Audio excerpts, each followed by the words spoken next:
Hello and welcome. My name is Matty, and this is the next episode of Vocation. Once again, I'm very pleased to announce I'm joined by the great Ralph Ellis. And today we're going to be switching gears a little bit, and we're going to be chatting a bit about Ralph's paper regarding climate change. And so, can you give us a little bit of an introduction to this first off? Ralph, can you set the scene for us a little bit? And we'll maybe dive in from there. Yes, because this is a bit of a departure from my normal research. So yes, how did I get into this? Mostly, I suppose, through What's Up With That, which was a very influential climate blog dating all the way back to the early 2000s, which was putting the opposing arguments to the classical climate, global warming, climate change, as they changed it into. Note that it was in the early 2000s. This was global warming, CO2, greenhouse, global warming. Then the global warming didn't happen as advertised, and so they changed it into climate change, which is a catch-all phrase which you can't really falsify. The climate's always changing, so what? So anyway, we would not have been anywhere near challenging any of this were it not for the internet. This is a brand new era. We've never had this before. Previously, we would be reliant on the BBC, the Biased Broadcasting Corporation, and you would get the one viewpoint, really, because the media in general, Fleet Street, as it used to be known, where all the newspapers used to come from, tended to join in with the same classical arguments, whatever the BBC said, they took it as gospel.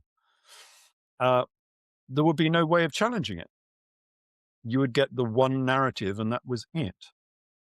But we had just entered the sort of internet era, and we had these alternate opinions which were coming up on these blog sites.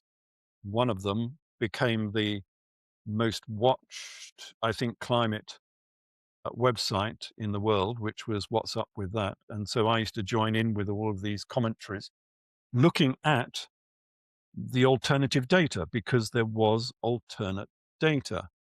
They were being very much like the work with, Josephus Flavius and so on. They were being economical with the truth. They were giving you one side of the story and not the full story. So not entirely lying, but definitely economical with the truth. They were only giving you the data that confirmed their estimations, their theories, their agenda, whatever you want to call it, and not giving you the rest of it. So I was getting the rest of this alternate information, changing my opinions, basically of science almost, let alone the media. Scientists were being economical as well as the media. And that turned into discussions about other things like paleoclimate. And the blog was joined by Lise Falgaard, who is a eminent cosmologist, which was good. So we had, proper scientists on the blog as well, giving the scientific opinion. And it transpired through all of this talk about cosmology and its effects on climate, of course, that we didn't know why we had ice ages. And I couldn't really believe that in the 21st century, when we know everything. How do we not know how ice ages actually occur? Well, we had an idea, but it was far from proven. And it comes down to orbital cycles. But as I said to Leaf, I said, look, half of these cycles don't produce interglacials. And he was saying, well, that doesn't matter. We know the general story. We don't need to know all of the details. And I thought, well, that's not satisfactory. If you only know half of the theory, that's no theory at all. And that was true. No one else on the blog site could explain it. None of the papers I started looking at could explain it. There was lots of theories, but nothing that nothing that looked as though it was comprehensive, that it explained everything. And so I started looking into climate and ice ages, not believing, of course, what we were being told. And the reason for not believing what we were told, because the standard argument was that ice ages are initiated by orbital cycles. We will look at these cycles in a minute. But the feedback agent, of course, has to be, because everything is, CO2. And I already disbelieved a lot of their stories about CO2, the miracle molecule that can do everything. There was a blog site, I don't know if it's still going, which had, 1001 effects of CO2. And it affects everything from the breeding habits of spiders, to the communication of chickens, Yeah. everything is affected by CO2 apparently, which is just a total nonsense, of course. So it didn't seem likely to me that CO2 was the feedback agent. And we'll see why in a minute, but very basically, on these orbital cycles, they go up and down, of course, these cycles, and CO2 goes up and down with the temperature during the ice ages. When CO2 is high, the world cools. When CO2 is low, the world warms, which is the total opposite of what you might expect, what we're being told about. And there's a lag there as well. So the world warms while CO2 is low before CO2 starts rising. So it seemed pretty obvious that CO2 was not the feedback agent that was assisting with orbital cycles. And so I started looking into this topic. So let's see what the classical argument for CO2 is all about. And so yeah. The Yep. main question we're looking to answer here it's regarding climate change, but ultimately it's about why the ice ages happen, which is something that has not been previously explained. And obviously that's a huge piece of the puzzle. If you're going to say the climate's changing because of men, and then we need to change everything that we're doing about our society because we're killing the planet, you go, well, do you really know how the climate works? And it seems quite obviously that it is not well understood. Yeah. As you're saying there, this has huge economic implications, because we're spending all of this money, literally tens of trillions of dollars, on this climate business. And do we know actually what CO2 is doing? Are we just wasting all of that money? Think of what you could do with tens of trillions of dollars, which is washing around the green empire. Never mind big oil. They keep saying about, big oil is buying, everyone's opinions about, oil and all the rest of it. The biggest corporation in the world now is Big Green, with all of their subsidies and the amount we're paying extra on our energy and so on. The biggest organization in the world now is Big Green, not big oil. And it's a huge, influential, almost monopoly, because they have the media, they have the politicians in their pocket, and they don't know what they're talking about. And if you oppose them, you get fired, you get sacked. Yeah. You're a science denier, Yeah, well, no, Don't you literally, know? you get sacked. You get people like David Bellamy. I don't know if you remember Bellamy. I'm familiar with him. He was, you see, this is going back so far. We're almost missing a generation here. I started this in the early 2000s. That's 25 years ago now. I was still going through my school programming then. I remember watching Al Gore's The Inconvenient Truth. We had to watch that in school to go through it. And it wasn't too long ago I looked it back up again, some of the claims in it, and I think it was by this stage the ice caps are already meant to be gone. That was pummeled into us. Shouldn't have been shown, because they wanted to put this out, as you say, this film he made, Inconvenient Truth. And it was challenged in court, in the High Court, not by a scientist, not by the BBC, not by the media, by a lorry driver from Kent. Fair play to him. Yeah, good Yeah, man. absolutely. Yeah, Took it to the High Court and it was banned. Right. Not And so Northern Ireland. yeah, it's not in Northern Ireland, obviously. Or maybe you got there before the ban came in, perhaps, something of that nature. That's crazy, isn't it? The court judgment said that they could show it, but they would have to give this list of caveats while it was being shown to show all of the errors and alternate information that was not given in that film. So yes, it was a very deceptive film, that, and it was taken. Yeah. Yeah, go ahead. Even just to ponder that on a minute, like we're school children sitting there being indoctrinated that the world is ending. You know, we're killing the world. You know, industry is bad. Capitalism is evil. Of course, you know this is always the undertone as part of it with it. And unless you go and change things, all these adults out here are destroying the whole world, and it's up to you guys to try and save it. And this is the kind of propaganda that goes in. You know. Screw learning your maths and science. See some of this propaganda in a minute. You wouldn't believe what they got up to. Unbelievable.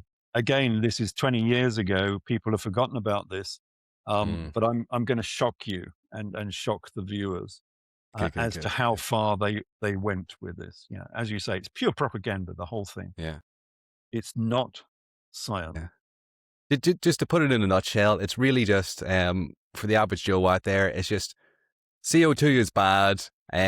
People create lots of it since the Industrial Revolution, and so we're killing the planet, you know, and you're all evil for going along with it. That's why you should give us all of the power, and we'll and all of the money. yeah. And if you better not question it, or else you know you'll lose your whole livelihood, as you're saying, and the ridicule with it. Sorry, go ahead, Ralph. Go ahead. We were just mentioning the scientists that have been dismissed. David Bellamy, he was the BBC's most favorite environmentalist. He was on the BBC all the time. And then he said that he didn't believe that renewable energy would work. Poof, he disappeared. Yeah, wow. Never came back on the BBC again, not once. Wow, like a puff of CO2. Yeah, he's just... absolutely. Peter Reid from Australia, he wrote a paper or a magazine article pointing out the fraud within James Cook University about the Great Barrier Reef. Yes. Boom, he was gone. he got the sack. Unbelievable. Judith Curry, Tim Ball. Who else do we get? That court case recently between Michael Mann and Mark Stein. Now, Stein is not a scientist. All these other people are scientists. Stein isn't a scientist. He was a communicator. But he had written something. Somebody wrote something about Michael Mann shouldn't be in Penn State University. He should be in the state pen. It is a good pen word, but yeah. And so, there was this big court case. And anyway, eventually, Michael Mann lost. Well, he won a Pyrrhic victory, you might say. He won $5,000, but he had to pay $500,000 in court cases costs. It's so horrific that, you know, I'm laughing about it here, but we're talking about people's lives being destroyed. Like, he was trying to destroy Mark Stein's life totally, and the slightly evil thing about it is that Michael Mann was not paying for this. He had a white knight who was paying the costs, and we still don't know. I've never found out who the white knight was who was paying for the court costs. I don't think you should have unknown people paying for the court costs. That undermines the whole court procedure. Yeah. Real justice there, isn't it? Yeah. It could have been backed by anybody.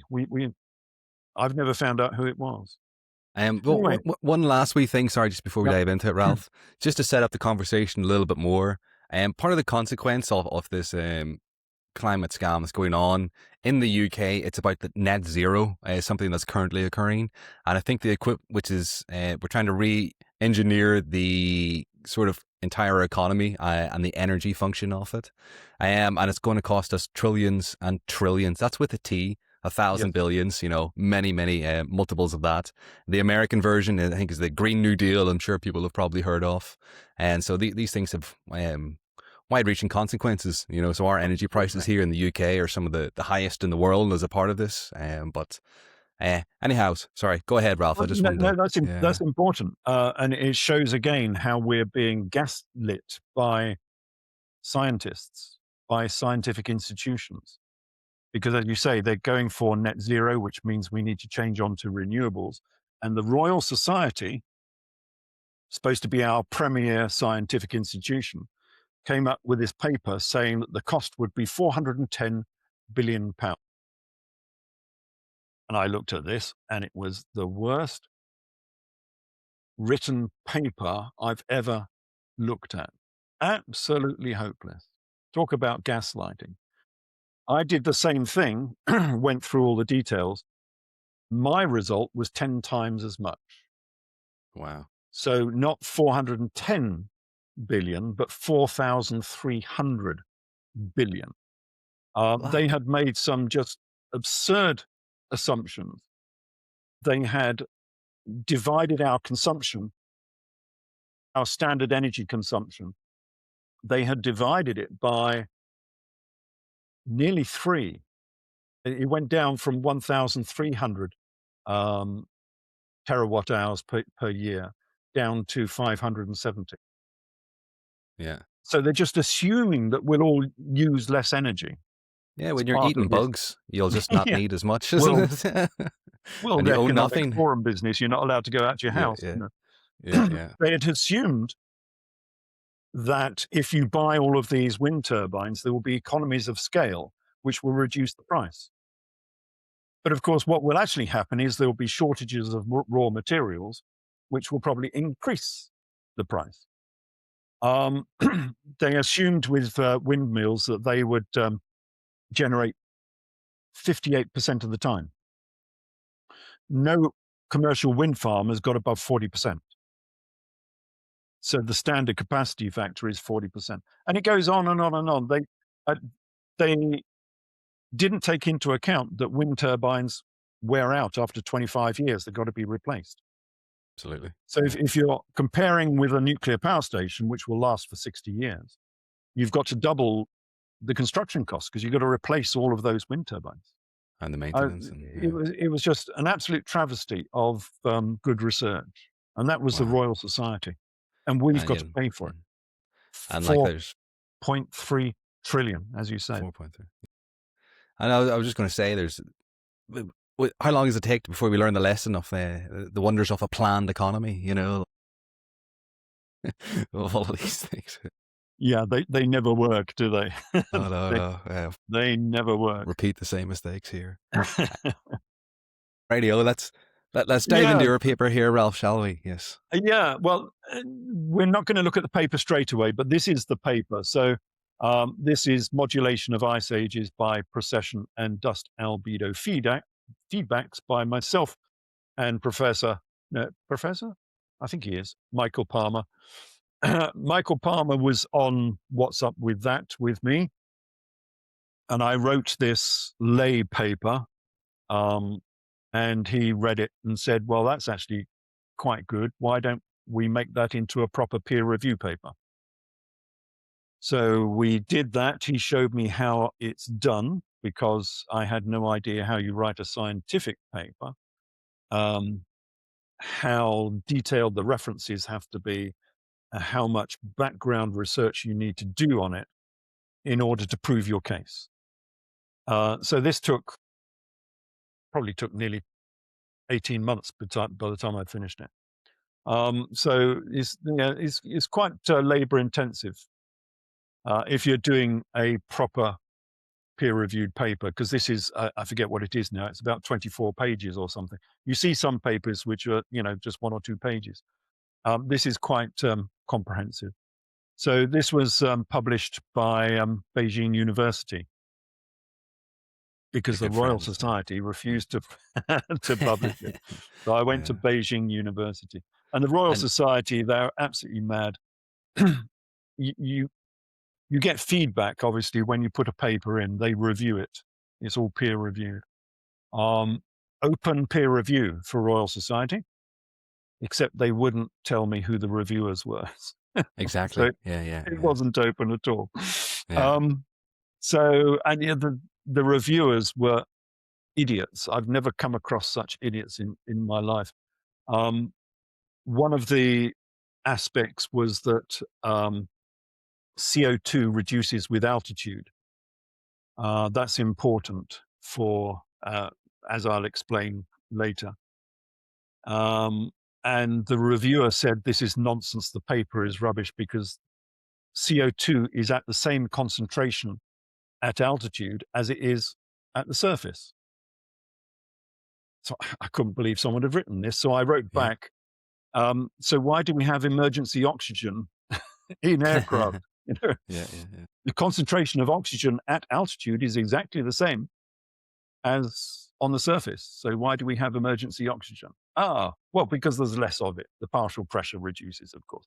And yet this reviewer, scientist, didn't know that. That's crazy. That's secondary school maths, you know. Oh, sorry, It science. is, You know what I isn't it? mean? Yeah. And this is the Royal Society. You go, where do they It's get these crazy. people from? Yeah. Yeah, that's the problem with modern science. It has been dumbed down. So let's look at let's look at greenhouse warming then, just to remind us what it's all about. We have incoming shortwave radiation, hits the Earth, warms the Earth. Long wave radiation goes back up. Some of it is re-radiated by the clouds and comes back down again, and some goes off into space. Ultimately, the amount coming in equals the amount going out. Otherwise, the temperature would be changing all the time. But this layer does provide insulation, as it were, as a lay term for what it is. Like putting a blanket over you at night in bed, it warms you up. Eventually, you have to come back to equality, as it were. The amount of energy in equals the amount of energy out. Otherwise, you would roast during the night. Yeah. But putting a blanket over you does warm you up. It keeps some of the energy closer to the Earth.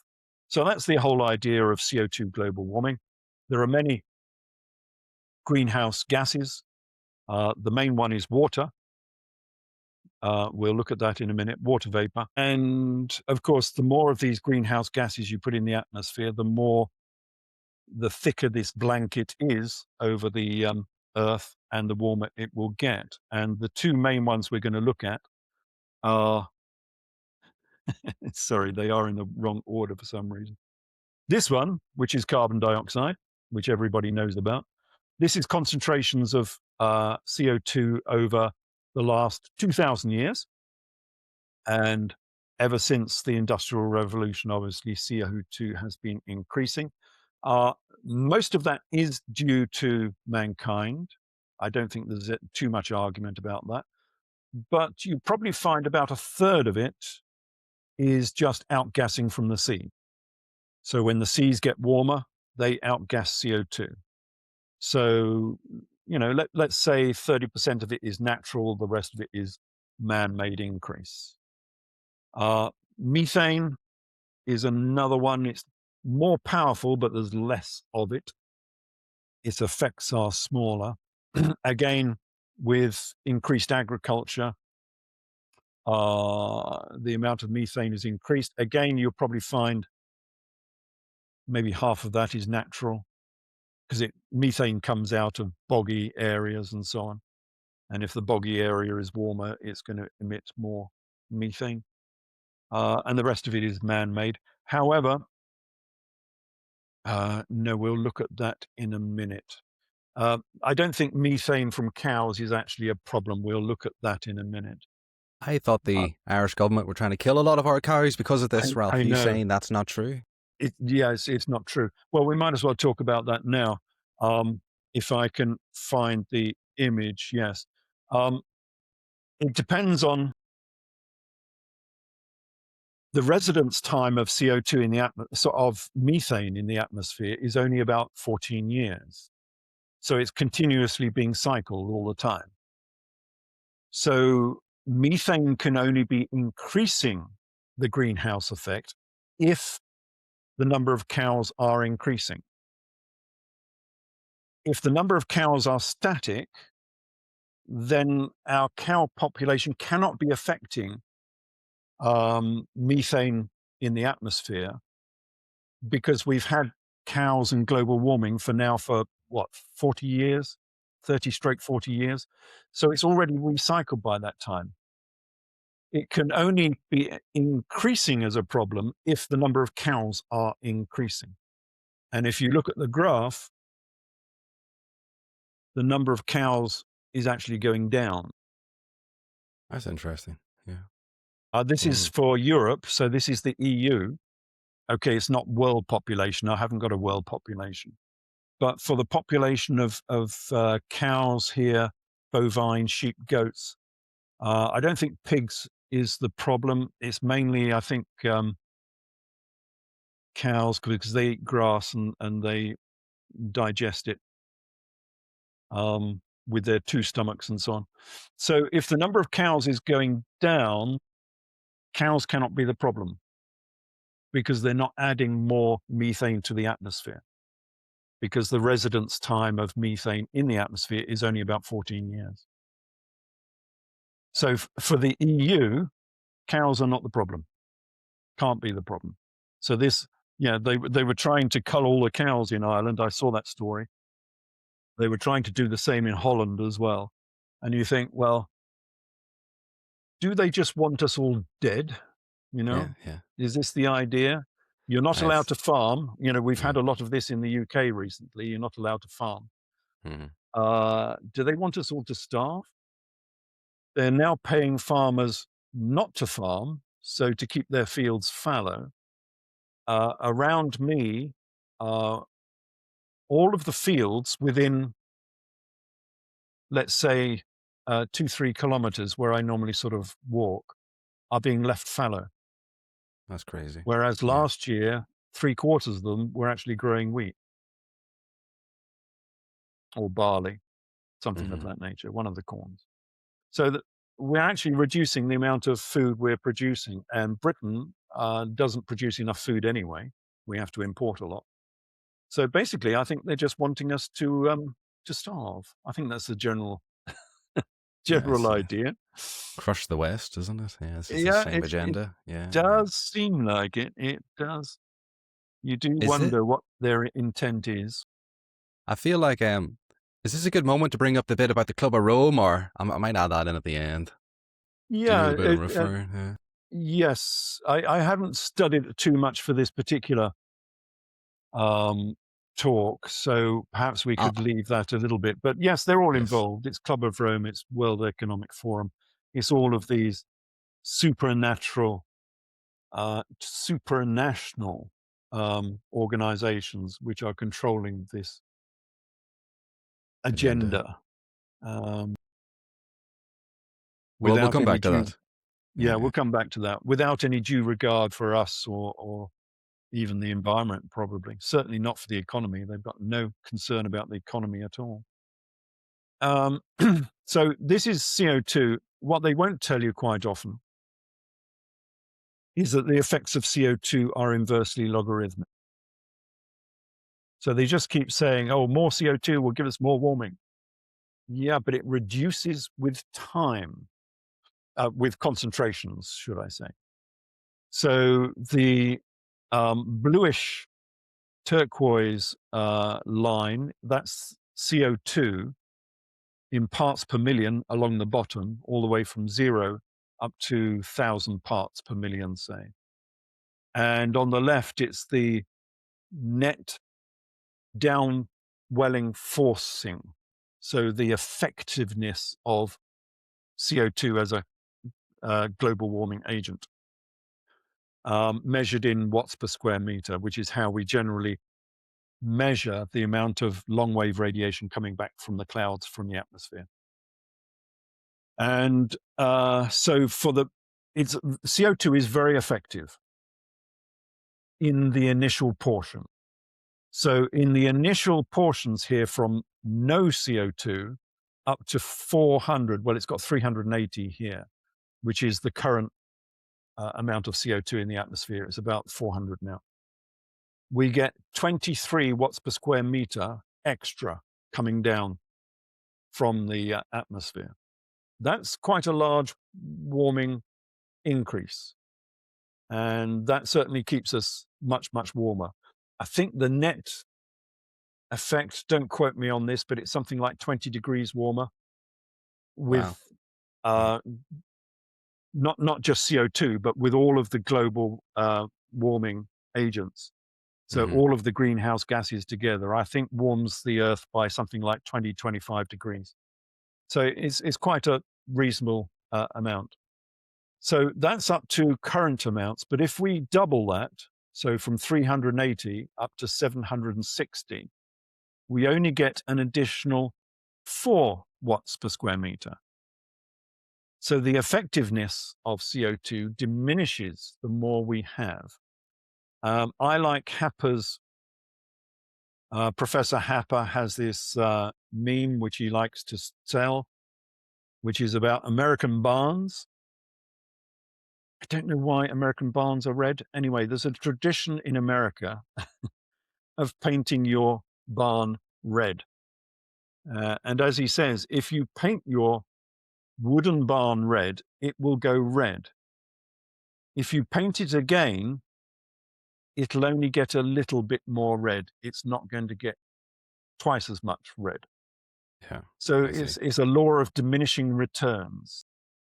And we've already got with CO2, all of the main effectiveness of CO2 has already gone up to 400 parts per million.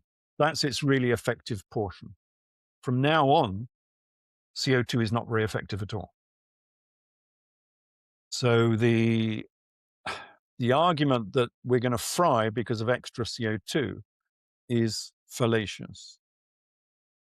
And lots of other things that they keep telling us about are fallacious. And this is the problem. This is why I started to disagree with science and saw this as alarmist propaganda, not as proper science, because they started lying to us. They started cherry picking. They started to tell us only one side of the story. And then we had charlatans like David Attenborough from the Biased Broadcasting Corporation, who told outright lies. So we get things like this. Netflix made this film with David Attenborough, who, if anyone doesn't know Attenborough, he is, since they managed to kneecap David Bellamy, who didn't go along with the story, they got David Attenborough instead, who did. And he was quite happy to obviously lie to the population, so he could keep his begging bowl out, I presume. I don't know. Maybe he believes it. I don't know. He probably believes it, maybe. He might do. Right. Yeah. So they made this film about walruses, and he is defending here in this newspaper article the showing of this devastating walrus scene where all of these walruses are jumping off cliffs. Wow. Yeah. As walruses do. Of course. And it's all due to CO2. So CO2, this is the, 1,001 effects of CO2. CO2 makes walruses jump off cliffs. Unbelievable. Who would know? I know, right? And then, of course, you can get, for Netflix, you can get the concerned scientist. Oh no, there goes another walrus. Yeah. All due to your V8 motor and CO2. Yeah. Who knew that V8 motors made walruses jump off cliffs? Yeah. Like all good science documentaries, there's no emotion involved. This is pure rational facts. It's Walrus is committing suicide. Yeah. Because you drive a motor car. Yeah. Unreal. Sorry, go ahead. Netflix is obviously doing it for the money. They want the clicks, they want the viewers. Yeah. The scientists are doing it for the money. Some of them because believe it, I think. well, yes, I suppose some do, but eventually their money comes from this alarmism. If there was no alarmism, there would be no money. It's a bigger gripe I have with the Economies. It fosters groupthink to an extraordinary degree that people don't realize. But yeah, sorry. Well, I'll not veer off on a rant. Yeah. And it's all about emotion, of course, nothing to do with science. And so you get, I've got no idea who this fellow is. It's just someone on X. Fewer things in life hit you as hard as this walrus scene from Our Planet. I just want to stay in bed, hug my dog, and cry. Yeah, Jesus. Are we cruel, Ralph? What's wrong with us? You might have some sympathy if this was based on truth, but it's lies. Yeah. It's all utter lies. What they were saying is that because of global warming, the walruses have no ice to haul out on. Mm-hmm. In order to have their pups when they come to the breeding season. And so they have overcrowding on the place where they are. And because of that overcrowding, that's why they're jumping off cliffs. So it's all due to CO2 and global warming, which is absolute nonsense because walruses don't haul out on ice. Flip's sake. I presume they slip around on ice. It's not very easy for them. I don't know. They prefer to haul out on beaches. And they don't prefer to spread out. They prefer to overcrowd themselves. They have a herd instinct. And so you get these herds. I think they're herds on land and pods in the sea, aren't they? I think. Anyway, the collective noun for...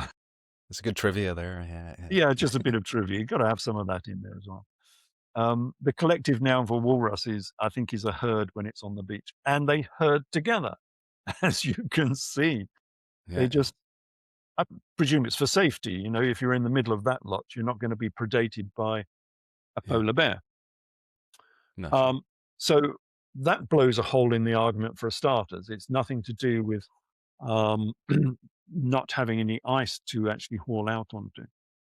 And the other problem was that there are films of these walruses jumping off the same cliffs back in the 1970s.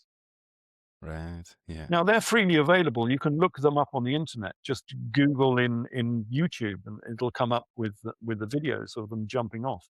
Mm-hmm. What happens is they're not climbing cliffs, of course. They're not that clever. But around the side of this beach, there is a gentle slope that goes up to the top of the cliffs. And then they're at the top of the cliffs looking down, and the herd is down below on the beach. And behind, there is a polar bear. And they take the short route down. Yeah, understandable. And I don't suppose walruses are terribly clever either. So, no. But this has been going on since the 1970s. This is not a new phenomena. It is not due to global warming. It is predation by polar bears who fight, because a polar bear cannot kill a male walrus. It could maybe attack some of the calves, but it can't kill a male, even a female probably, walrus. But if it can chase one off a cliff, it can quite happily go and pick up the remains down the bottom of the cliff. I mean, polar bears are pretty smart creatures. So this is predation. And also they said that during the filming, the drones scared the walruses, which is why they had more of them jumping, because they were afraid of the drones. The drones were chasing them up the hill and off the cliff edge to get the video shot. Unreal. So they were chasing the walruses to get the film, and then they were jumping off and going, oh, look, they're jumping. Well, yeah, you've just frightened it off the edge of the cliff. Flipping hell. That doesn't even surprise me. Yeah. But all of this was presented with all the gravity of David Attenborough. And this is all due to global warming I used to love his shows. This is heartbreaking. I know, but he's done this several times. This is not the only one. He did the same with the beluga whales as well. If he's aware of it, then screw him. Aye, fuck him. Yeah. yeah. They had this film of the beluga whales trapped in a hole because it was too far to get from the hole to the open ocean. So they were rather trapped in this hole, being attacked by polar bears. And he came up with this argument that polar bears have never attacked beluga whales before. This is all due to global warming. Except, of course, the reports of polar bears attacking beluga whales go back into the sort of 18th century. So we get this book, which you can quite happily get on Amazon. I'm quite happy to advertise this. Wow. Fallen Icon, Sir David Attenborough and the Walrus Deception. How he deliberately deceived everyone. And here's the deceiver in chief. Back in the days when he was probably honest. And they do this all the time, of course. Any image that they can post, which gives the impression of catastrophe and catastrophes. Yes, these poor animals, extinction. They'll never survive. So just a polar bear sitting on a very small. That's all the ice that's left. Al Gore. That's the only bit in the whole. Why of the didn't we North. listen? And they will be onto it. They never do. Or this one of the starving polar bear. The polar bear was only starving because of climate change. God, we're such bad people. Polar bears are apex predators in the polar regions. They have no enemies. So they cannot be predated. They cannot be killed when they're getting old. There is nothing that can kill them. So the only way they can die is by getting old and frail and not eating and dying of natural causes, because there's nothing to eat them.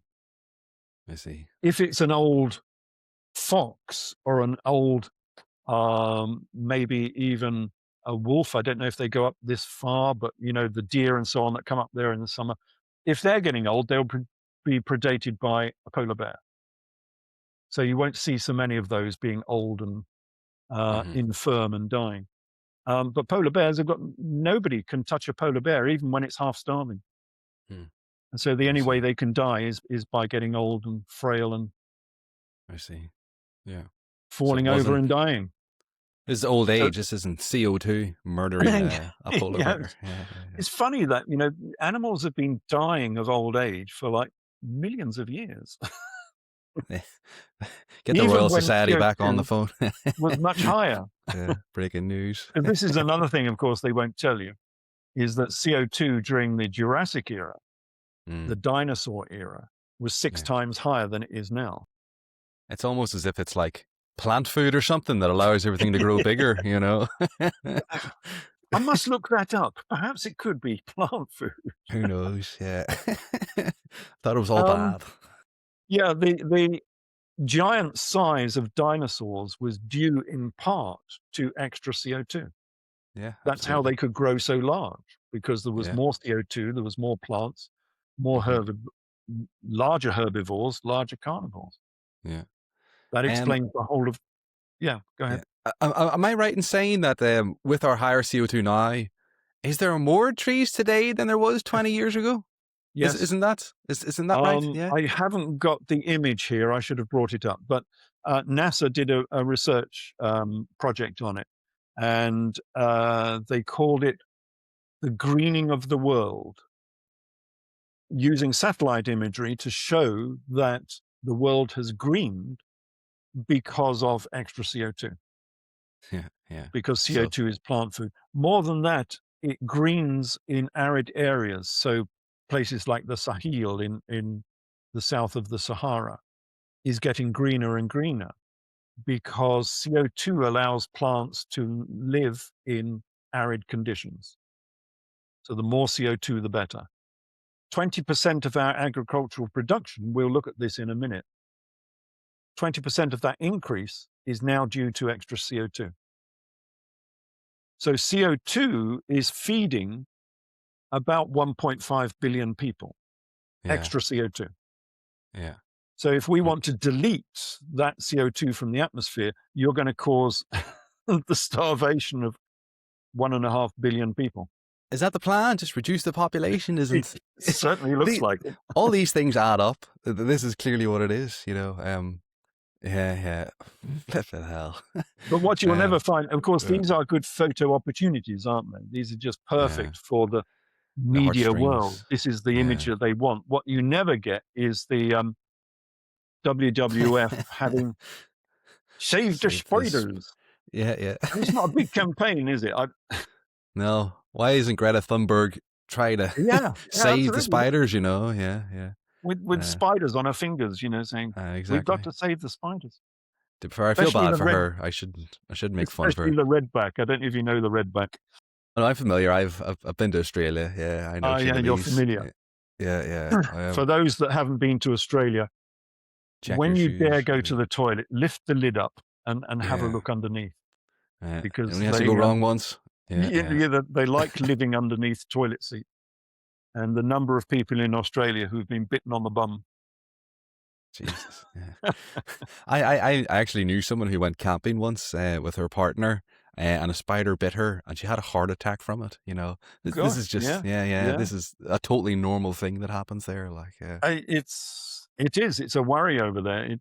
I was there for 3 years, but luckily I didn't get bitten by anything. But yes, it is prevalent. You do get a lot of these snakes and spiders and God knows what. It's no doubt. It's a dangerous place. So I was just going to bring up a screen share of how this is propaganda. This is not science. This is how far they went on this. So this is an advert that went out known as Plain Stupid. And it to me, yes, it is absolutely plain stupid. We'll just quickly, this is only a minute or two, so it's not very long. The Walrus is it's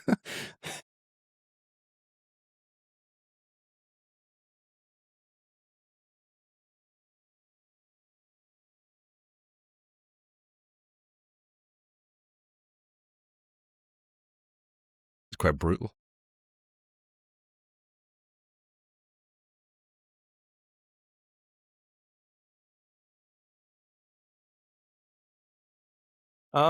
Yes. So was there audio with that, Ralph? Yes. Did you not hear the audio? No, none come through to me. Oh, okay. I didn't know that would happen. I'm looking for the stop share. Oh, it's stopped anyway. It stopped already. Yeah. Right. So yes, there was audio to go with that, with all of the thuds to go with it. It's a shame you didn't get the audio. That's a bit odd, because the audio would be nice on the next one. But anyway, you might have to blur some of that. I don't know. Just to be honest, YouTube. I think it comes up with copyright stuff. I'm not certain. Yeah, I'll check it after. Don't worry. It's not necessarily the copyright. It's the dangerous sort of materials. That also. Yeah. and that might be on the next one as well. It's a shame there's no audio. That's I don't know how to do that. But the thing about this is, of course, that is propaganda, and it's also totally incorrect. So it's not just propaganda. It's not even scientific propaganda. The thing is,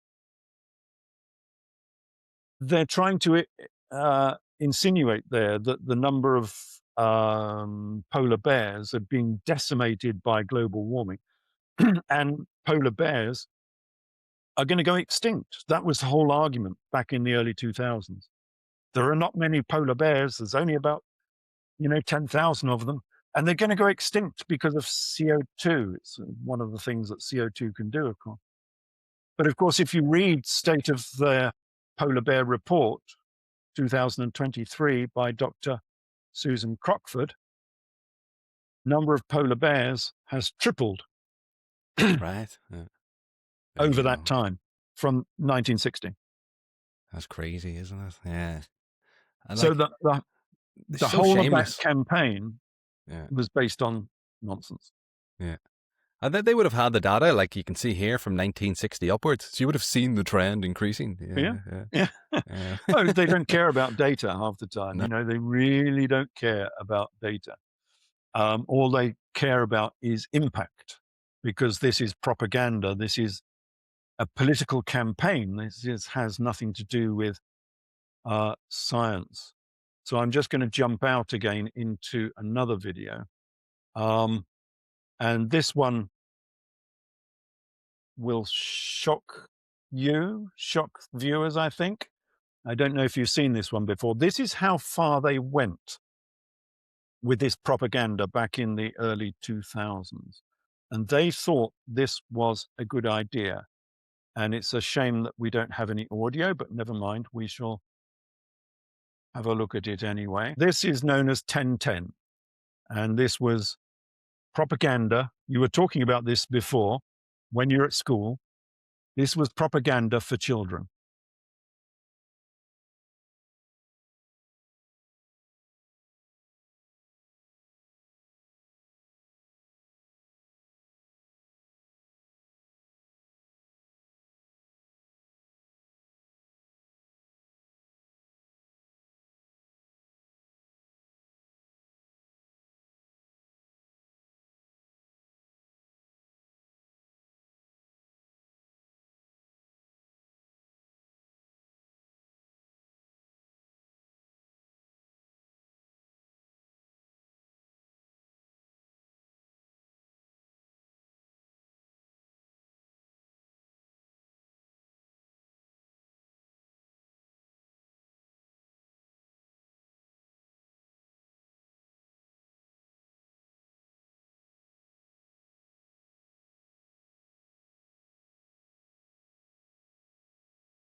Well, I didn't have audio there. I just seen children getting blown up. I'll let you crack on. If you want to say a bit about it. So, yes, I wasn't able to see your reaction there because I was busy controlling it. But yeah, what do you think? I didn't have any audio. I just seen children blowing up. Yeah. So, if you can overlay the audio on that, it would be yeah, sort of beneficial. Yeah. Yeah. No worries. But yeah, that's how far someone thought that was a good idea to put that out for children. That's unreal. That if you didn't agree, the basis was you had to agree with global warming and trying to cut down on energy usage. And of course, most of the class put their hands up and said, yes, they will reduce energy, except for Philip and Tracy, who were indifferent. And so she blew them up. Wow. That's unreal, isn't it?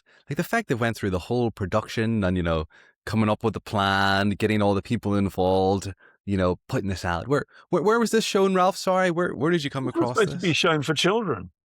What? Yeah. Really? Yes. Oh, doesn't even surprise me. Sure, if you're gonna force vaccinate, yeah, it's yeah, complete anyway. madness. But it shows how this is political. This is not science. They're not pulling punches. Yeah, that's for sure.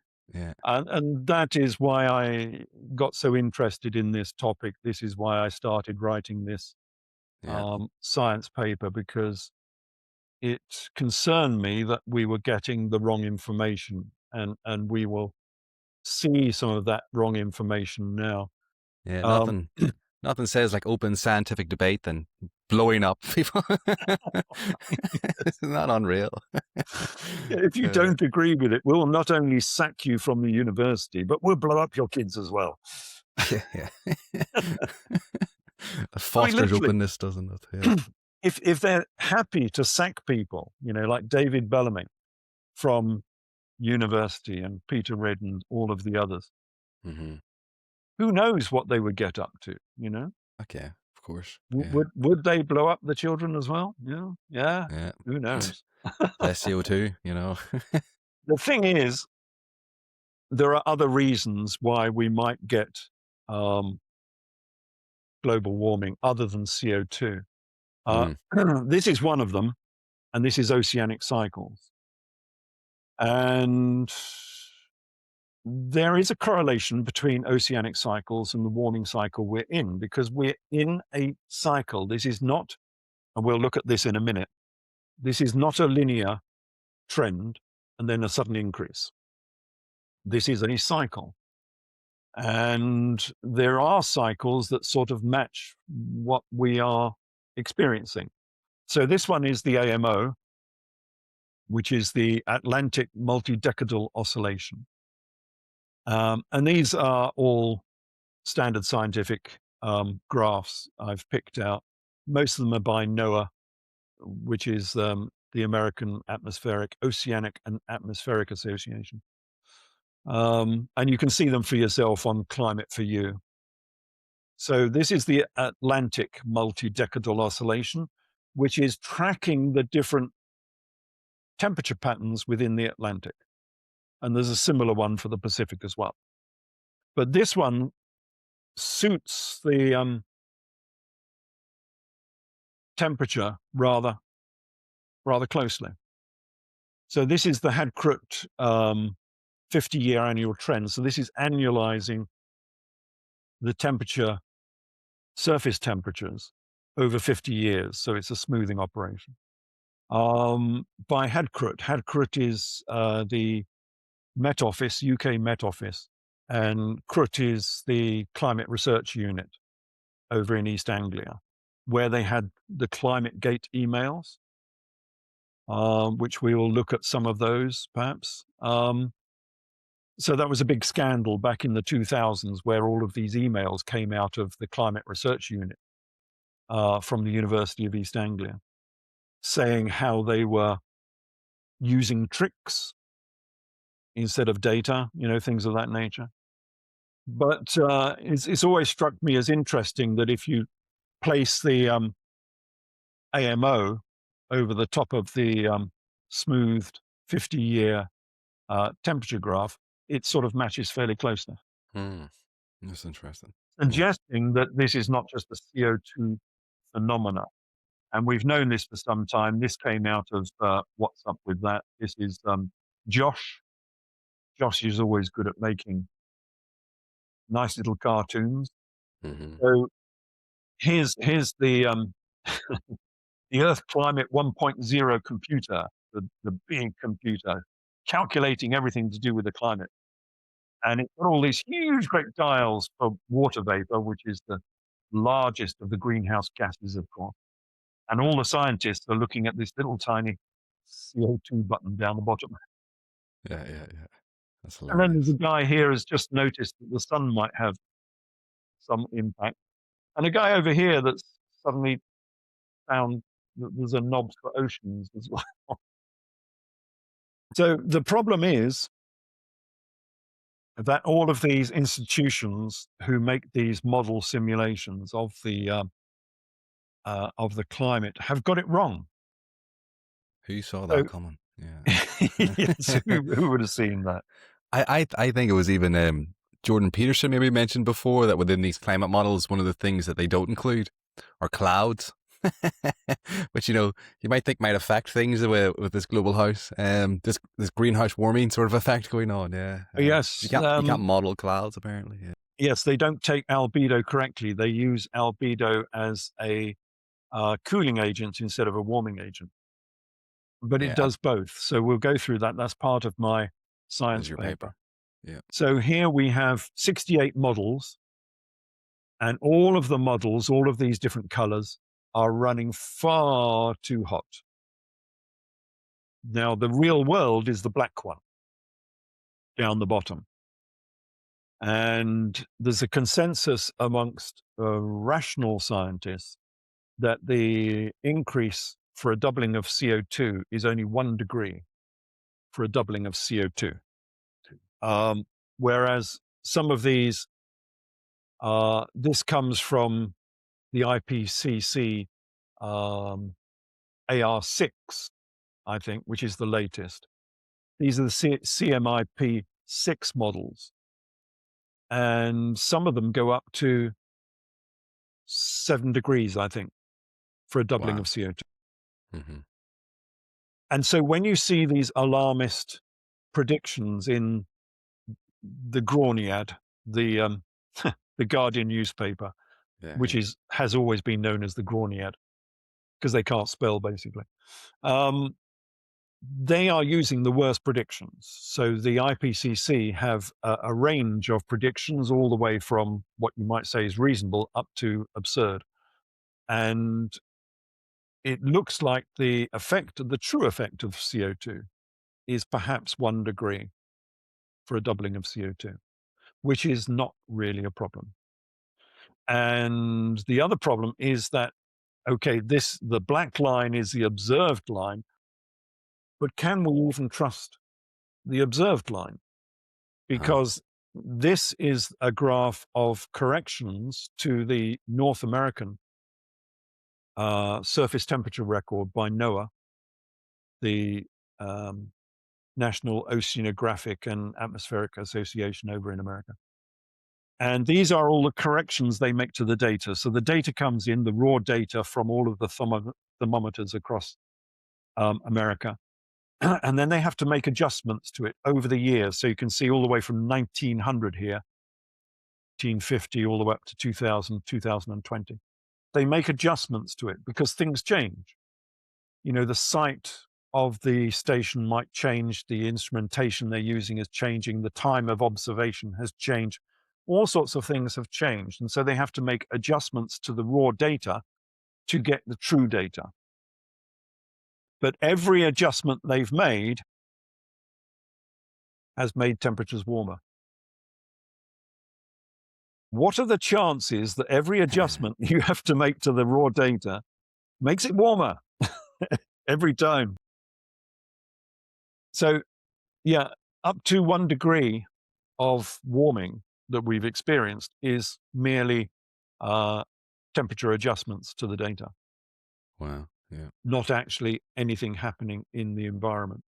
It's probably a pertinent moment to discuss some of the tools that they use to measure the data, as you're saying, as the temperatures. I think this was this recent scandal in the UK where some of the thermometers were placed beside large airports and things, just beside planes taking off, you know, and obviously this is throwing them way off. Yeah, I used to go past one of those almost every day.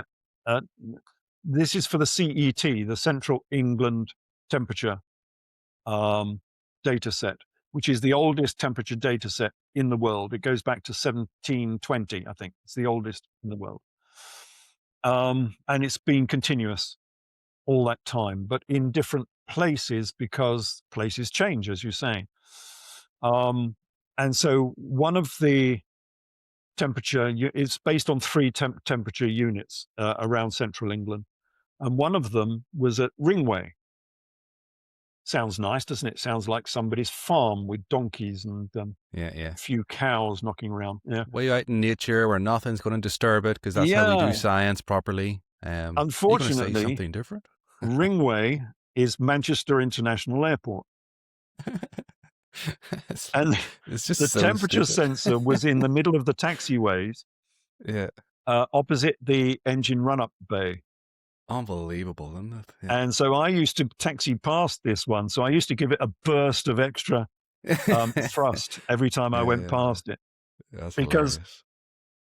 The heat coming out of the back of those aircraft is enormous.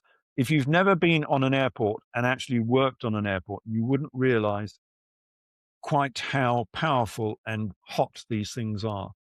So, I was standing in one of the bays, which are quite large, at Heathrow Airport. So they have these fingers that go out, and obviously all the aircraft go along the fingers, and we were quite a long way down. This 747 pushed back a long way from where I was, and I was just standing there. I was doing the checkout on the aircraft, walking around the aircraft. And this thing unhooked from the tug, and it throttled up, obviously, in order to move away, and it blew me off my feet.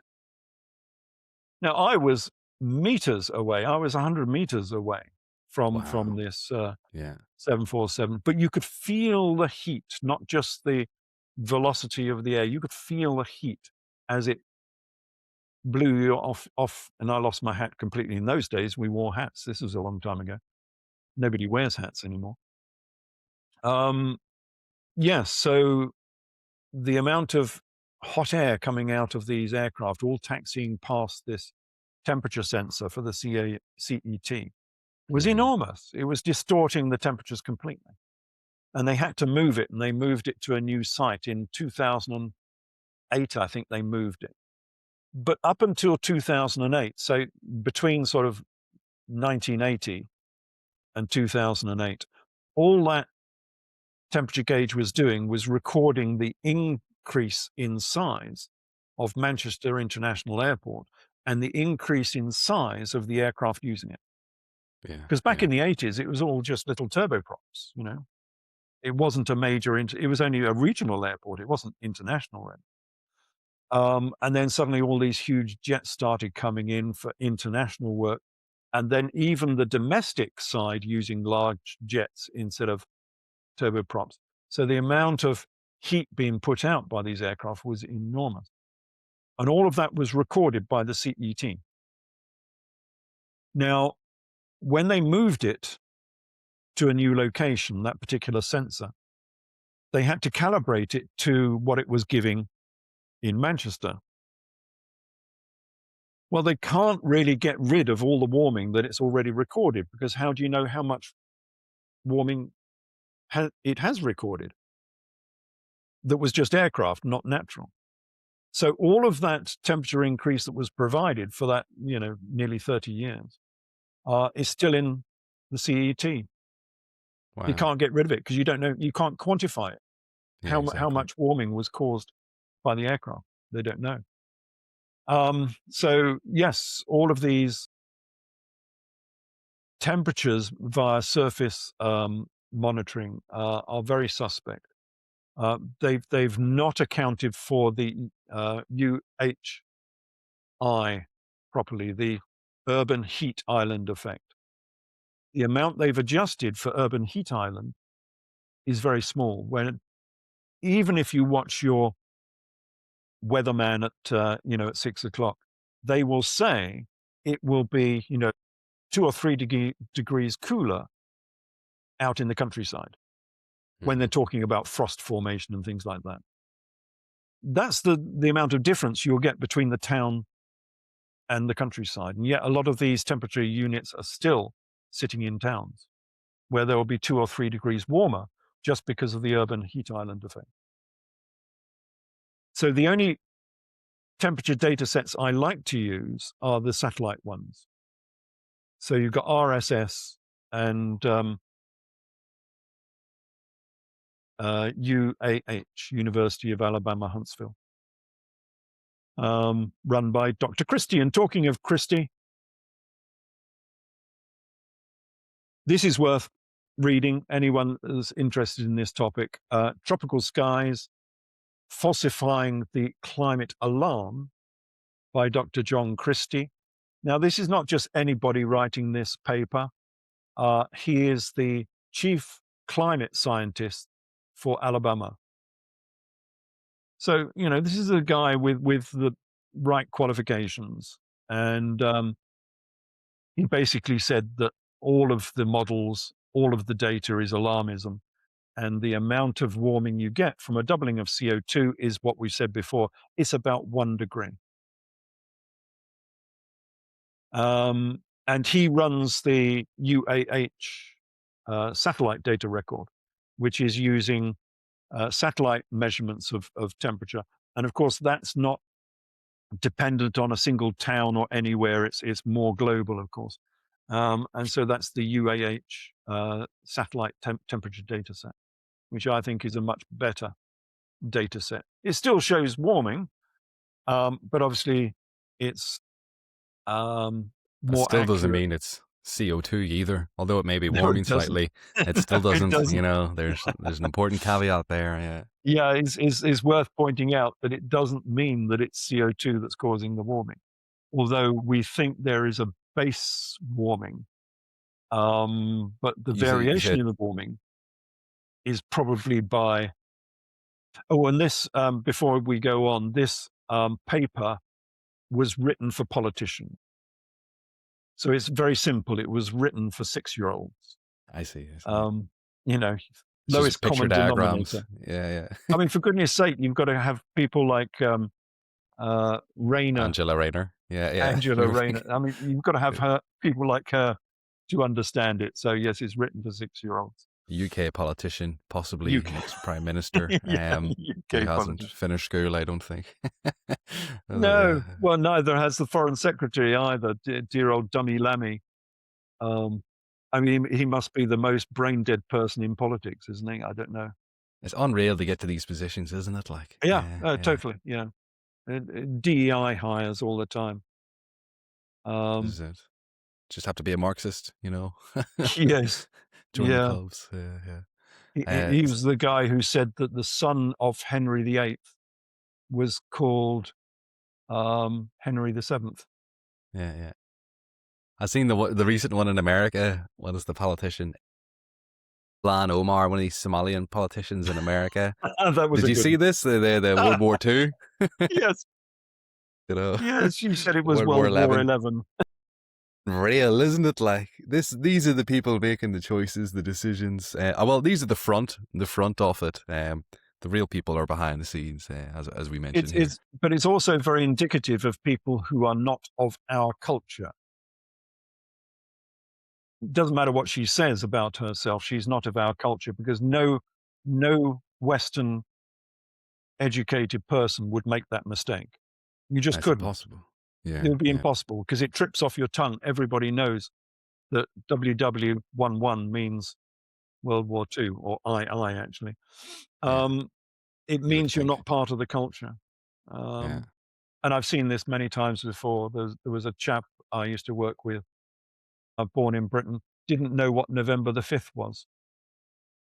I see. And for people in America, okay, I can excuse you if in America, because you're not part of our culture. This is the whole problem. November the 5th is when Parliament was planned to be blown up by Guy Fawkes, and it's still celebrated. But how do you get born in Britain and bred and educated in Britain and still not know what November the 5th is? It'd be like not knowing July 4th for the American audience. In America, it'd be, that type of thing, like not knowing what July the 4th was in What's in Thanksgiving? Yeah, I know what you mean. Sorry, well, we're well, Thanksgiving is in December, here. isn't it? And the 4th is Independence Day. So we had tropical skies. So these are the people I sort of trust more. So this is Dr. John Christie, chief scientist for Alabama, who doesn't believe in the climate alarmism. I like this guy as well. He's not a climate scientist. This is Paul Burgess. And he's got a talk here on the Tom Nelson channel, who does a channel all about climate. Now, what he's tried to do, instead of these horrible models, none of which are correct and none of which have the detail of the actual temperature record, he's devised this graph, which is based mostly on oceanic cycles, and also, as you were talking about, cloud cover, because he's talking about albedo and the amount of insolation, the amount of sunlight getting in and actually warming the surface of the Earth, which we will talk about. Would you give people a quick definition of the word albedo if they've not come across it? Yes, because that will be important later. Albedo is the reflectivity of the surface of the Earth. So a high albedo is something like snow, which will reflect everything because it's bright white. A low albedo is dark Earth, which will absorb a lot of energy because it's black. Mm-hmm. And I've come across people don't always understand that there is a difference. If you don't know the difference, go out during the summer, during a hot day when the sun is burning bright in the sky, and touch a white car on the bonnet. Then go and touch a black car. And be careful. I don't want you to get your hands burnt, but you will notice you will notice a difference. The black car will burn your hands. Real science. Same people. happens to the Earth, with the sun on it. That is albedo. So he's devised this model, and you wouldn't believe it, but excuse me, there are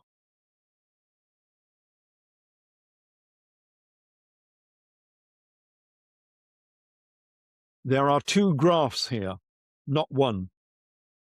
So we have the goldy one on the top.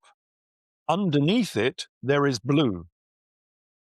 But they track so closely together, you can't even see the blue. So let's see if I can just zoom in a bit. There's a little bit of blue. You can see there's a little bit of blue there. Yep, a little bit of blue there. So he purports to have devised a model, a climate model, which tracks the observed temperatures precisely. From the satellite data, is that right? I think he's using satellite. I'm not sure. UAH? Yes, UAH. That was yes. He's using the satellite data. Mm-hmm. Now, if this is true, this is fantastic. This is a real achievement. And he only uses a baseline, because you can see the baseline is still going up. He uses a baseline of 1 degree for a doubling of CO2. But the intricacies of this is all based on oceanic cycles and oceanic albedo, mostly clouds, of course, because clouds, as you said before, have a big effect. And the IPCC don't really model clouds very well, if at all. So yeah, this is worth watching. It's on the Tom Nelson channel. Paul Burgess has his own channel, which you can look up. But he says that this is not, because he's a scientist. He's not a climate scientist, but he is a scientist, so he knows his stuff. He says it's not form fitting or curve fitting, as they call it. It's a proper model that happens to actually predict temperature very well. So I hope that's taken further and we can get some more information on that. But the bottom line is, warming or no warming, we are spending all of this money on net zero to try and reduce warming, because the goal is not reducing CO2, the goal is reducing warming, because that's terrible for the environment. It's going to kill all of the wildlife, mass extinctions, and the world's going to end. Because the weather is getting worse. We all know, because we've been told often enough by the BBC, the weather is getting worse. People are dying left, right, and center. People are being wiped out. But is that true? Or is this just the biased broadcasting corporation at their best again? Is the weather getting worse or not? Well, it's actually not. And some of this might be surprising to viewers, but this is data from the established agencies. I haven't made this up. You can download it yourself and have a look. So, tornadoes. We know these tornadoes are running across America and they're wiping out towns and cities left, right, and center, and it's getting worse. Mm-hmm. We all know it's getting worse. Except if you look at the data, it's getting better. So the number of, this is strong tornadoes. in F3 to F5. The number of strong tornadoes in America has been reducing for 70 years. Not increasing. It's not getting worse. Hurricanes. What about hurricanes? They're wiping out, the whole of the East Coast America. And they're all getting worse, except they're not. So this is hurricanes. This is from 1980 up to 2026. This is latest data. Oh, just for the tornado data, this was from 1950 all the way up to 2022 was the last graph on this. And this data comes from NOAA again, Storm Prediction Center. This graph comes from Dr. Ryan Mao, and he's keeping a record of all of the typhoons and hurricanes. So all hurricanes have been reducing since 1980. Major hurricanes have increased very slightly from 21 to 23, roughly, a year. So no real change in the number of hurricanes. And the energy, because people will then say, oh, but it's not the number of, it's the strength of them is getting worse. Well, that's not true either. So this is, again, by Ryan Mao. This is from 1972 up to current time. This is accumulated cyclone energy, so the total amount of energy in all of these hurricanes.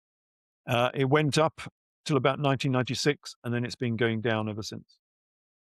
Cyclical. Yeah, hurricanes are not getting worse. Looking back in time, we have this paper by Chandatel, 2022, I think this one. So it's quite a recent paper. They looked at proxy data for past hurricanes. So this goes back to 1850 up to modern times. And the number of hurricanes increased up to 1900 and then have been decreasing ever since. So the weather is getting better, not worse.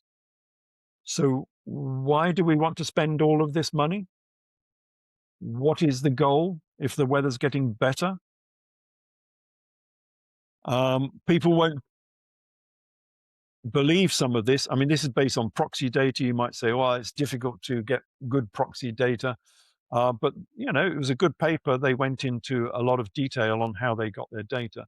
But I like one of the best ones in terms of ancient records for this is the number of landfall hurricanes in America. Because every one of those was notated. Obviously, back in 1900, they didn't know if there was hurricanes tracking across the Atlantic because they had no way of monitoring it.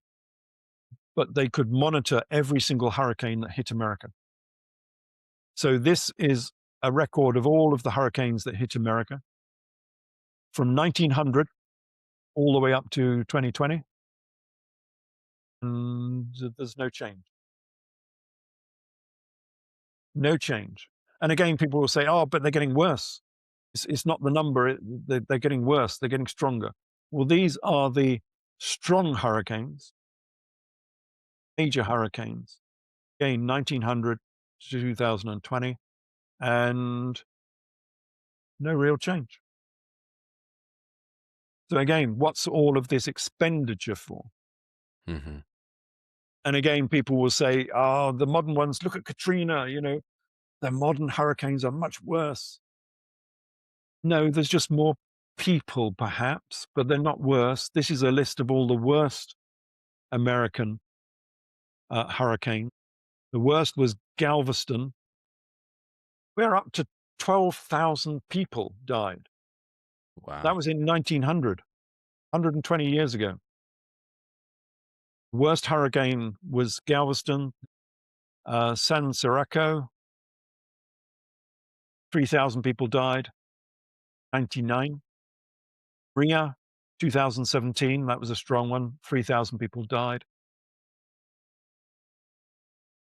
Okeechobee, 1928, 3,000 people died. 93, So this was a bad season, obviously. 1893, 1899, 1900. 1,000 died again in 1893.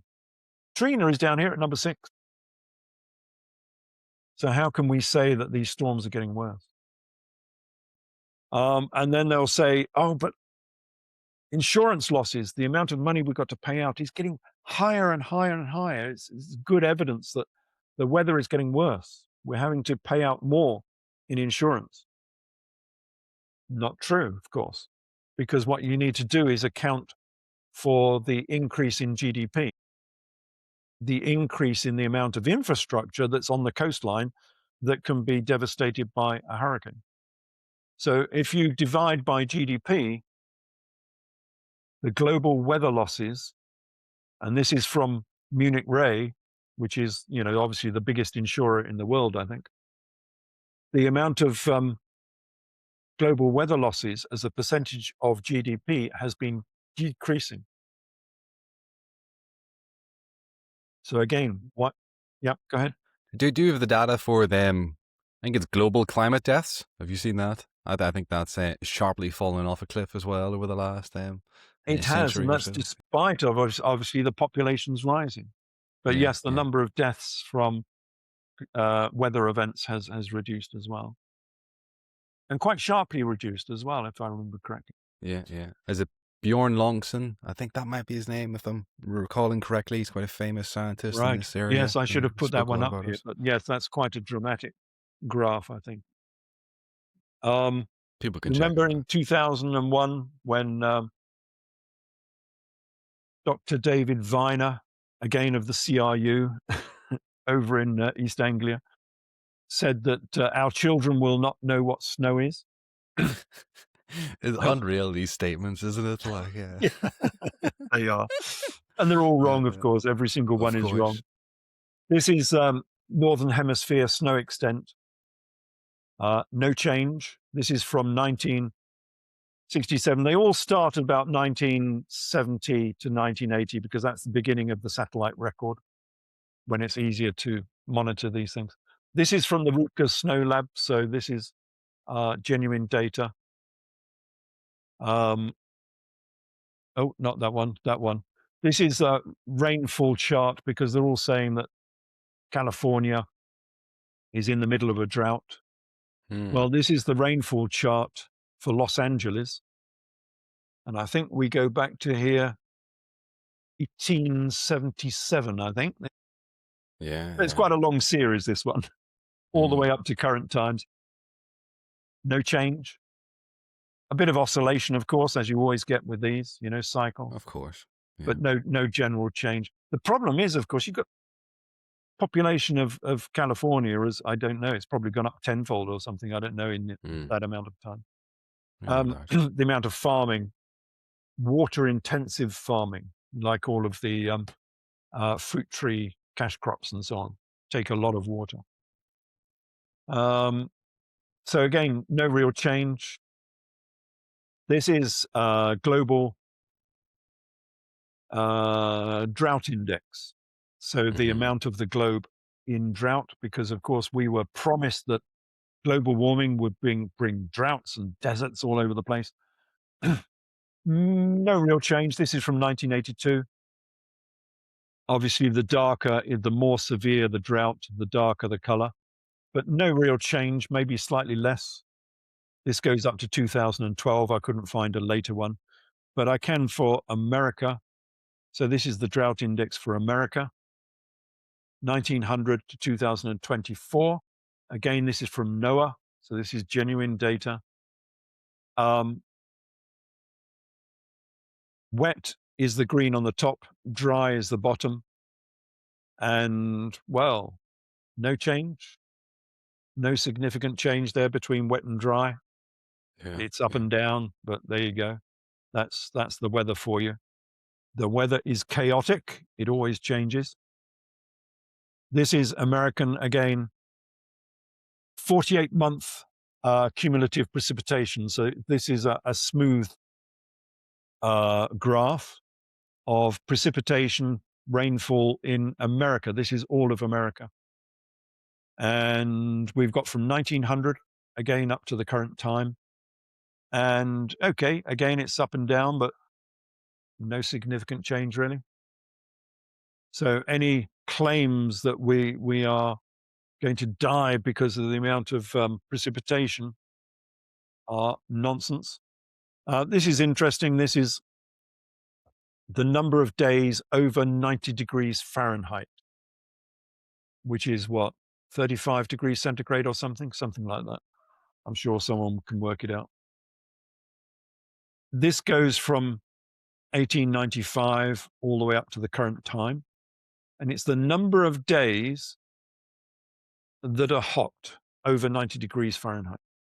And as you see, there's a peak in the 1930s. We all know that the 1930s was a hot period. Although they've tried to delete that recently. We'll look at that in a minute. And then we've actually been cooling since the 1930s. And any graph you see that doesn't show that is using this data that has been corrupted. The 1930s were warmer than now. That's fairly well known. But I'm sure we'll come in later to zoom out even further, because I think it's fascinating when you look at over many centuries or millennia, and then towards the millions of years, it takes a totally different picture to what's being portrayed currently. Yeah, millions of years ago, it was much warmer now. Jurassic and period was, and the Cretaceous were much warmer than now. And the CO2 was much higher. But there's not, if you look at that graph over millions of years, there's not really a very good correlation between CO2 and temperature. Because remember, CO2 up at 2,500 parts per million, which is what it was during the Jurassic, that has no effect on temperature at all. Because as we saw in that graph to start with, after 400 parts per million, the amount of effect that CO2 has reduces to almost nothing. It totally plateaus. So once you get beyond 1,000 parts per million, it doesn't matter how much CO2 you've got; it'll have no effect. Was it the medieval period? It was warmer than today as well. Yeah, more recent Roman times, period, Minoan period, the medieval. We'll look at that in a minute because that's been deleted. And then we get things like this. This came up in 2022, and of course these are the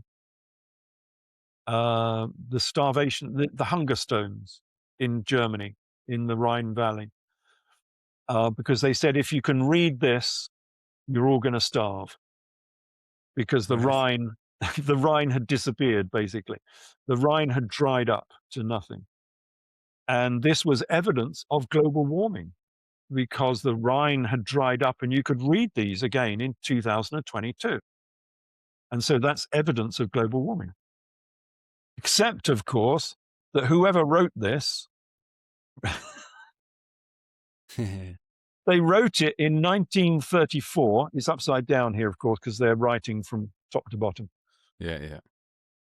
Before 1911. Any more for any more? 1930. 50. Yeah. There's another number here, but I can't decipher that one, what that one is. But anyway, the Rhine has dried up on many occasions over the last couple of 100 years.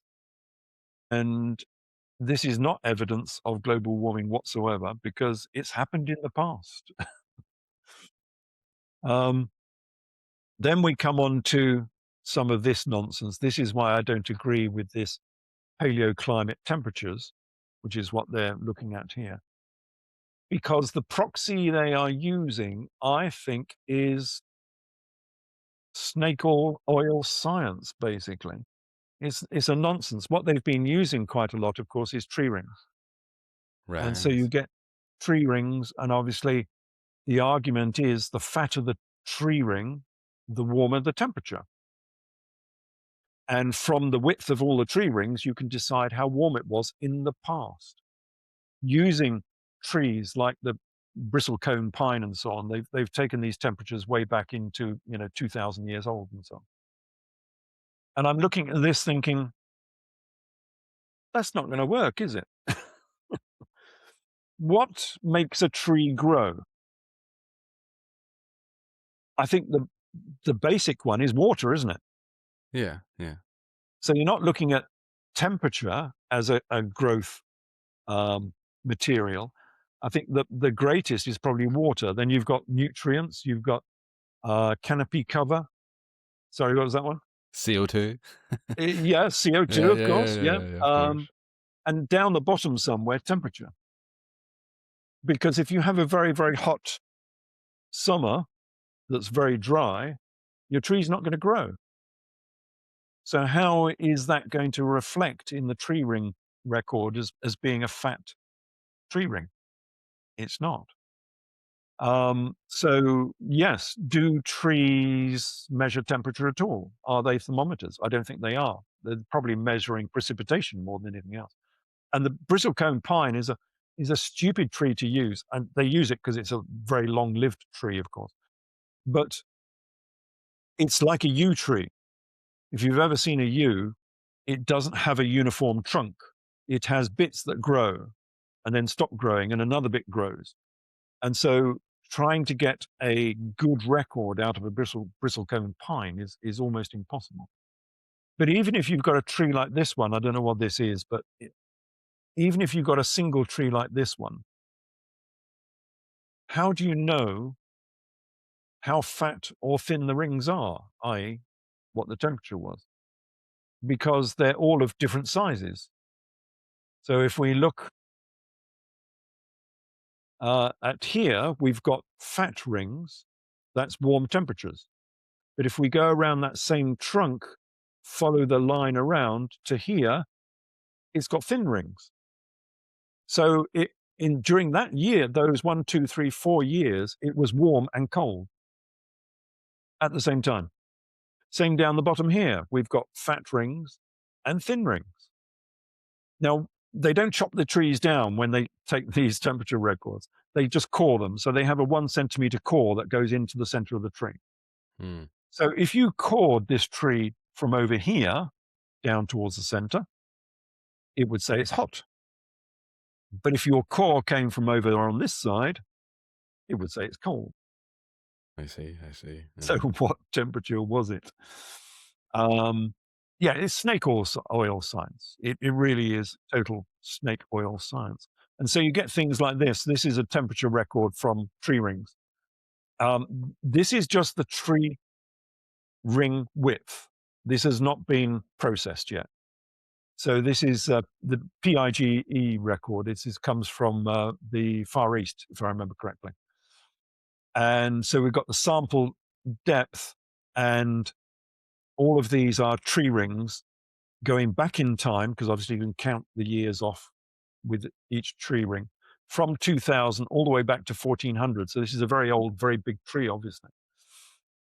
And this is the width of the tree rings as you go back in time.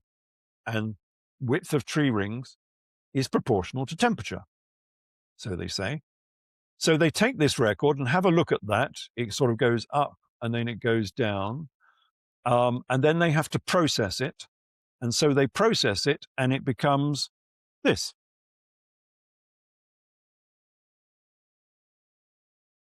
So they've generated a hockey stick from Oh, yeah, of nothing. course. Yeah. Yeah.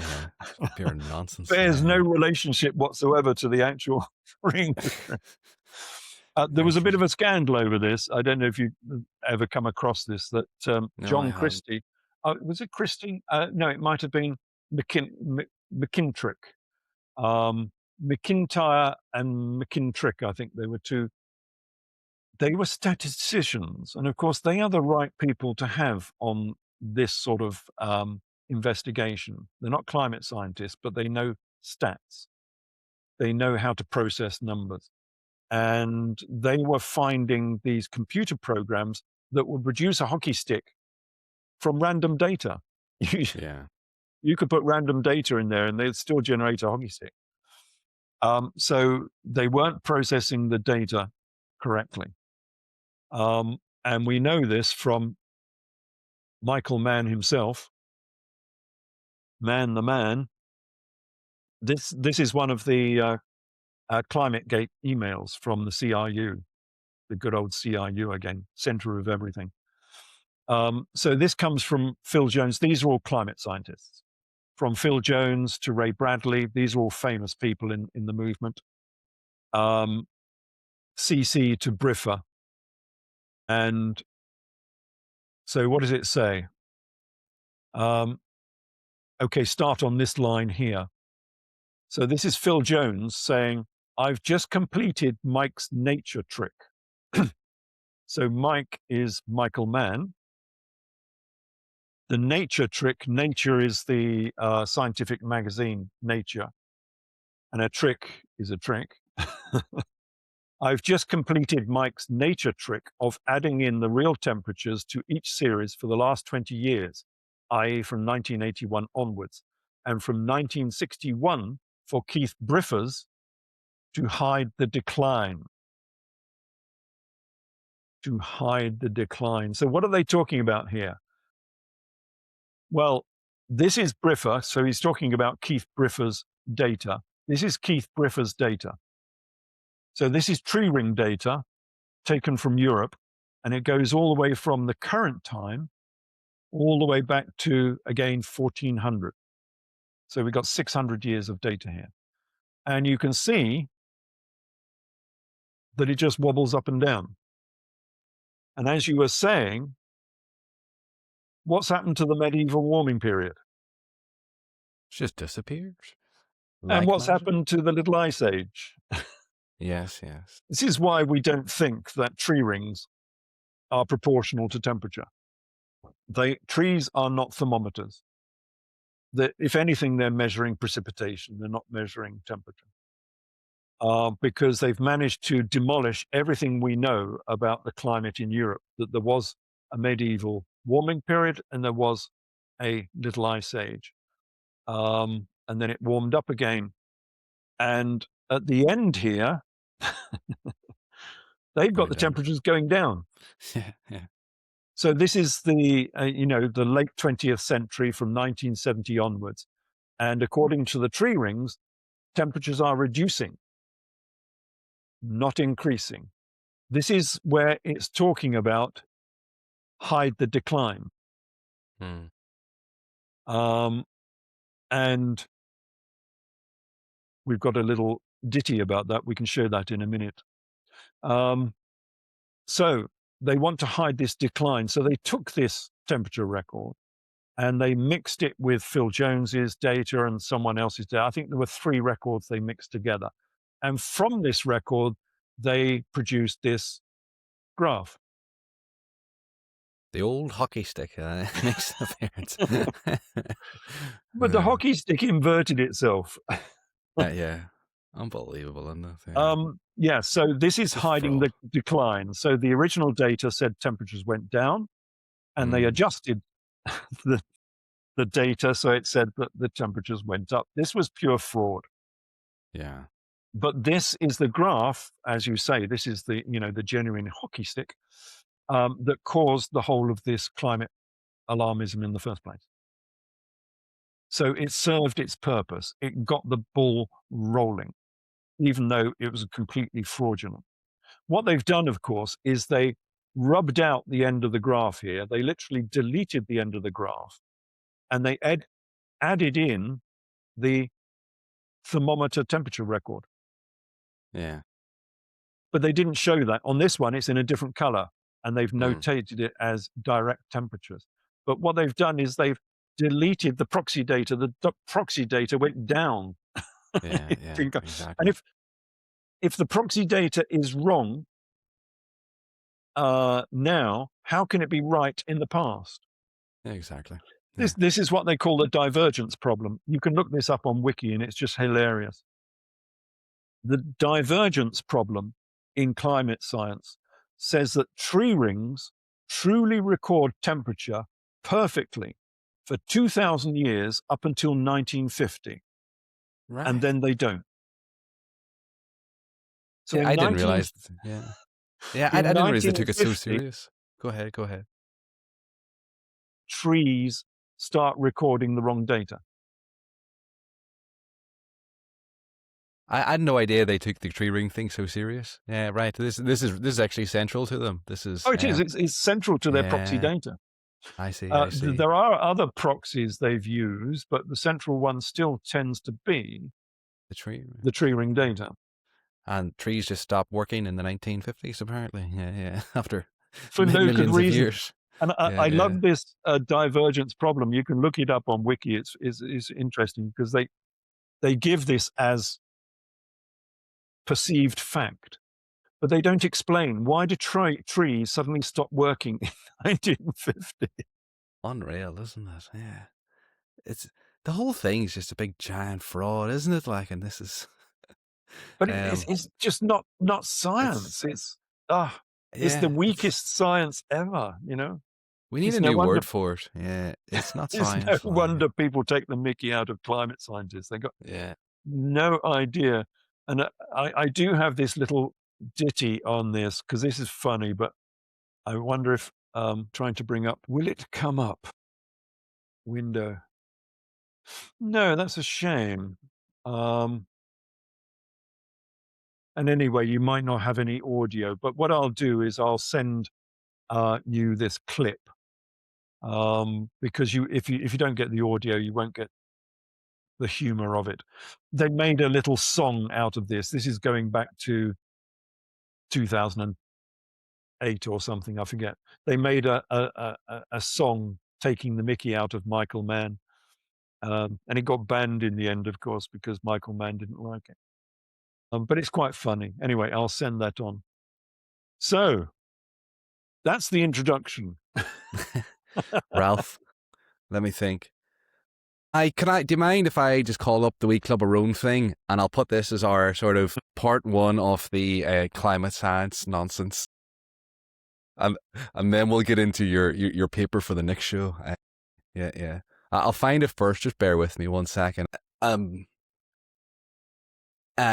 This is probably the right point in our chat. Then we'll speak about the Club of Rome, and we'll just bring the audience up into this, just to give people a bit more context of where maybe where did all of this kind of climate change, alarmism start? What's the real agenda behind it? I think before we've even got into your paper, Ralph, we've laid out quite a bit about the nonsense of what the actual climate science is claimed to be in the mainstream narrative, from these weird tree rings to the ridiculousness of CO2 being just pure poison for all of us, and the walruses jumping to their deaths. So let me call this up for people who are not familiar with it. Give me 1 wee second. So this is a Wikipedia article based on the Club of Rome. And again, just for people who have not heard of the Club of Rome, this is their logo here. People can see. And again, the Club of Rome, these are a non-profit, informal organisation of intellectuals and business leaders whose goal is a critical discussion of pressing global issues. The Club of Rome was founded in 1968 in Rome, Italy. At least until the early 2000s, the main club had allegedly been limited to 100 members, often selected from current and former heads of state and government, UN administrators, high-level politicians, diplomats, scientists, economists, and business leaders from around the globe. And so when we're speaking about these supranational organizations with some of the most powerful and influential people around the world, what's their real agenda? And this is mainstream. This is their own words. You can find this on Wikipedia here. I'll scroll down to it, but people can read the rest of the article if they would like as well. So in 1991, the club published the first global revolution, where I wonder if people have heard that before, you know. It analyzes the problems of humanity, calling these collectively, or in essence, the problematique. It notes that historically social or political unity has normally been motivated by common enemies. So how do we gain global power? Well, it might make sense to have a common enemy to unite people. And I'll head down to the last paragraph. Again, this is their own words. This is what they published. And I quote, "In searching for a common enemy against whom we can unite, we came up with the idea that pollution, the threat of global warming, water shortages, famine and the like would fit the bill. In their totality and their interactions, these phenomena do constitute a common threat which must be confronted by everyone together. But in designating these dangers as the enemy, we fall into the trap which we have already warned readers about, namely mistaking symptoms for causes. All these dangers are caused by human intervention in natural processes, and it is only through changed attitudes and behaviour that they can be overcome. The real enemy, then, is humanity itself." And so, and I'll head back to you here. And so, have you any comments there, Ralph, on that? That the real common enemy here, it's not CO2, it's humanity itself. Yeah, these are the one worlders. So Yes. this was part of the agenda why they set these things up. There was a group of people after World War II who had the laudable goal of stopping world wars happening. And their estimation was we need a one world government and a one world people. So all people have to be the same, get rid of all national governments, and we'll just have a one world government. And that's what they've been trying to achieve through the Fabian Society, in London. Yes. Remember, every Labour prime minister ever, since the war, has been a Fabian. Everyone. Every single one. Wow. Half of the current cabinet are Fabian. So this is a Fabian agenda. They do have this agenda. And I was speaking to one of these guys about 10 years ago, maybe more, 15 years ago. And we were talking about immigration because that was a topic for me even back then, 15 years ago. And he said, yes, we need as many people as possible. So I said, well, how many? 10 million? Yes. 50 million? Yes. 100 million? Yes. 200 million? Yes. 500 million? He said, yes, if that's what it takes to destroy the nation. Wow. Talking about Britain, of course. And I said to him, because he had his son there with him as well, I said, look, if we get 100 million people extra into Britain, your son will be living in the gutters because there will be no room. And he said, well, that's the price we have to pay. He was happy for his son to live in the gutter as long as he could destroy Britain. And the reason he wanted to destroy Britain is because he wanted to destroy national governments so he could usher in this one world government, this ideal one world government. So I said then, well, yeah, you've got this wonderful ideal, but what happens if your one world president is Joseph Stalin or Chairman Mao? What do you do then? He had no answer to that one. But this is the goal that they're looking for. And this is why we have to mix up the populations. This is why we have to have this agenda of an enemy that has to be a global enemy, not a national one. It has to be something global. So it has to be global warming. It has to be global energy shortage. It has to be a global pandemic. That's what they're looking for, because they want global problems for a global government to combat. And they want global funding for a global government. That's why they invented the carbon tax, because initially those carbon credits were supposed to go not to nations. Those carbon credits were supposed to go to the IPCC, as it were, as a global government, because a global government needs global funding. And that was going to be their funding stream. But of course, the carbon credit scam collapsed in a complete everyone knew it was going to be fraudulent. It was just fraudulent trading left, right, and center. And so the price of the carbon credits just dropped precipitously. But yeah, that's what they're trying to do. Yeah. Which again is why this is nothing to do with science. Yeah. It's to do with politics. And they're Marxist, because this is all left wing, of course. This is not capitalist. This is Marxist left-wing politics. And the goal of Marxism is always to control, because that's what they want to do. Capitalism is freedom, because it's freedom for you to trade, for you to consume, for you to run your life, for you to work hard or to be lazy as you see fit. Marxism is always about control. We're going to control the people. We're going to control the means of production. We're going to control property. We're going to control everything. So it has to be about oppression. It always has to be, because that's the only way you can control people. Whereas in capitalism, you control people via money, via greed. Here's the money. Do you want to work hard or not?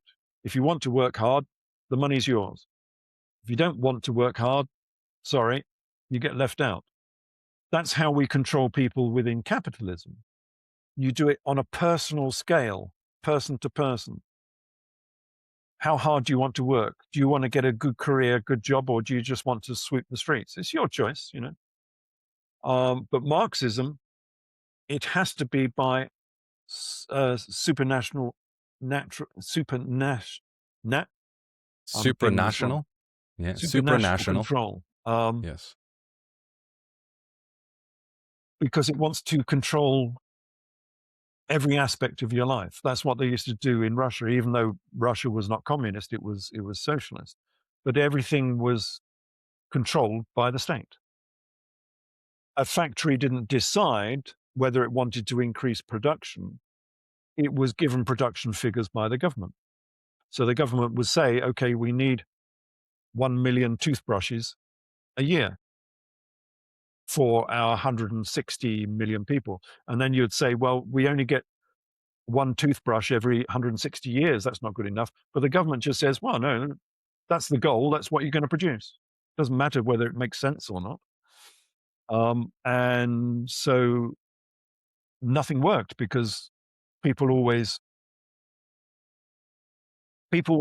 undermined the system because the system was a nonsense. So there was always the old joke about a button manufacturer, and they were given the central goal of producing 500 kilos of buttons. So they did. They produced 2 buttons, each of 250 kilos. Because that was the goal, and they fulfilled the goal, and that was the easiest way of fulfilling the goal. And that was, you know, the whole ethos of, you know, central controlled economy. And so the other joke they always came out with was the government pretends to pay us and we pretend to work, because there was no incentive to work. Didn't matter how hard you worked, you only get the same salary. So why bother working?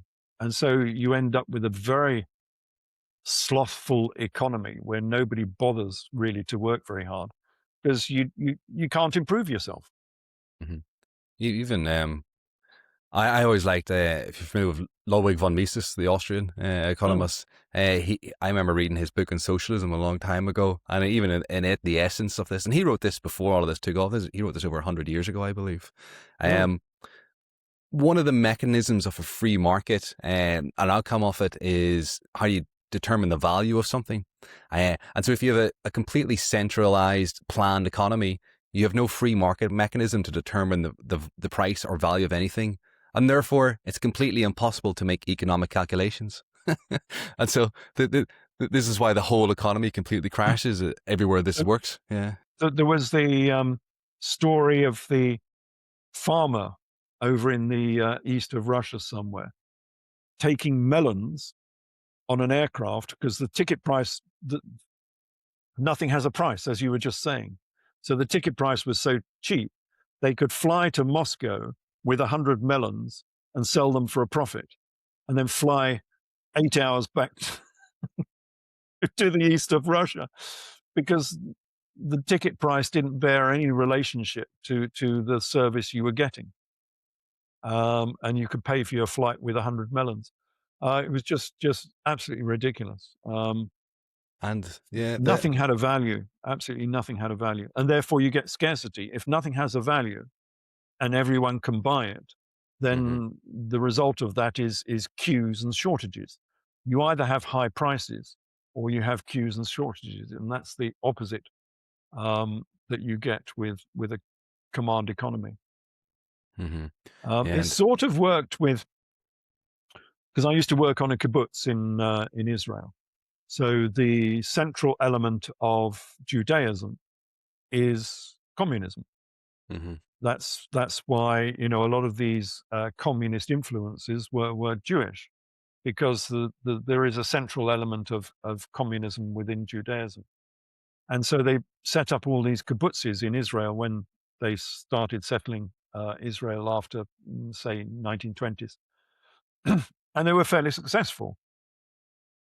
because everybody in the kibbutz had a common goal, and they were working, for the good of Israel and so on. And so there wasn't much, as it were, personal greed with the people, and they became quite profitable. But as they became richer, so I was there in the 1980s, 70s, 80s, and they were working fairly well. As people became richer, suddenly the people in the kibbutz were looking at people in wider Israel, down in Tel Aviv and so on, who had all of these personal trinkets. They'd have their own watch, their own smart suit, their own car, their own house, and all of these goods that you can get with capitalism.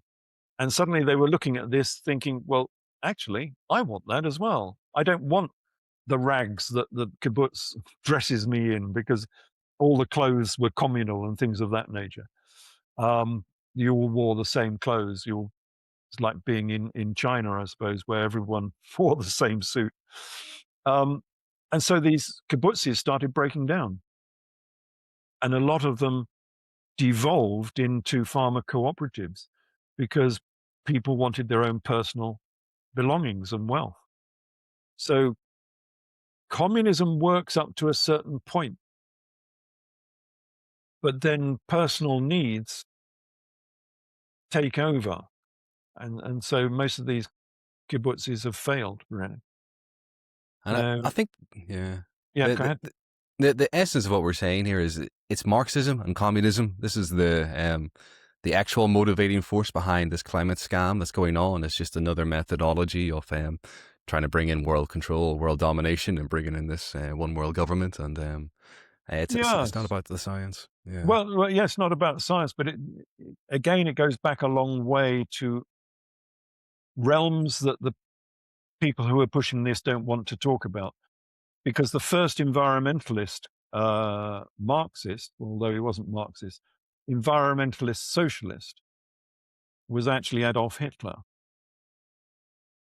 Because Adolf Hitler was the first of the environmentalists. He was very much into setting up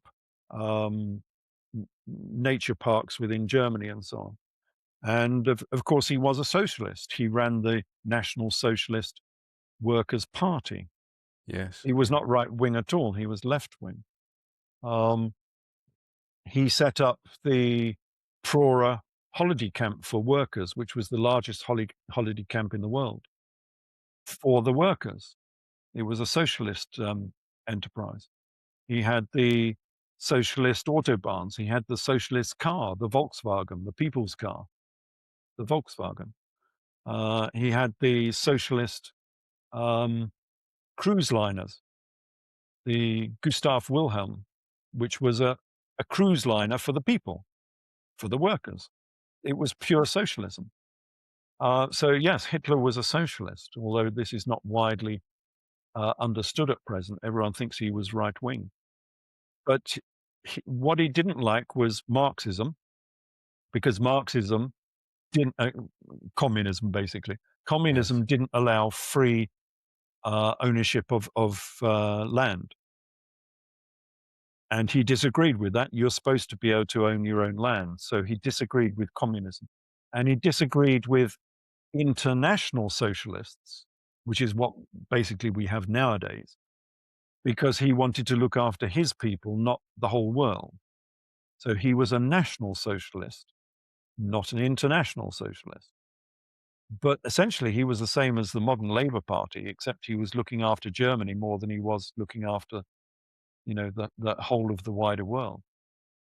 But he was the first of. He was a vegetarian, Yeah. He was the first of these environmentalist, greeny, lefty,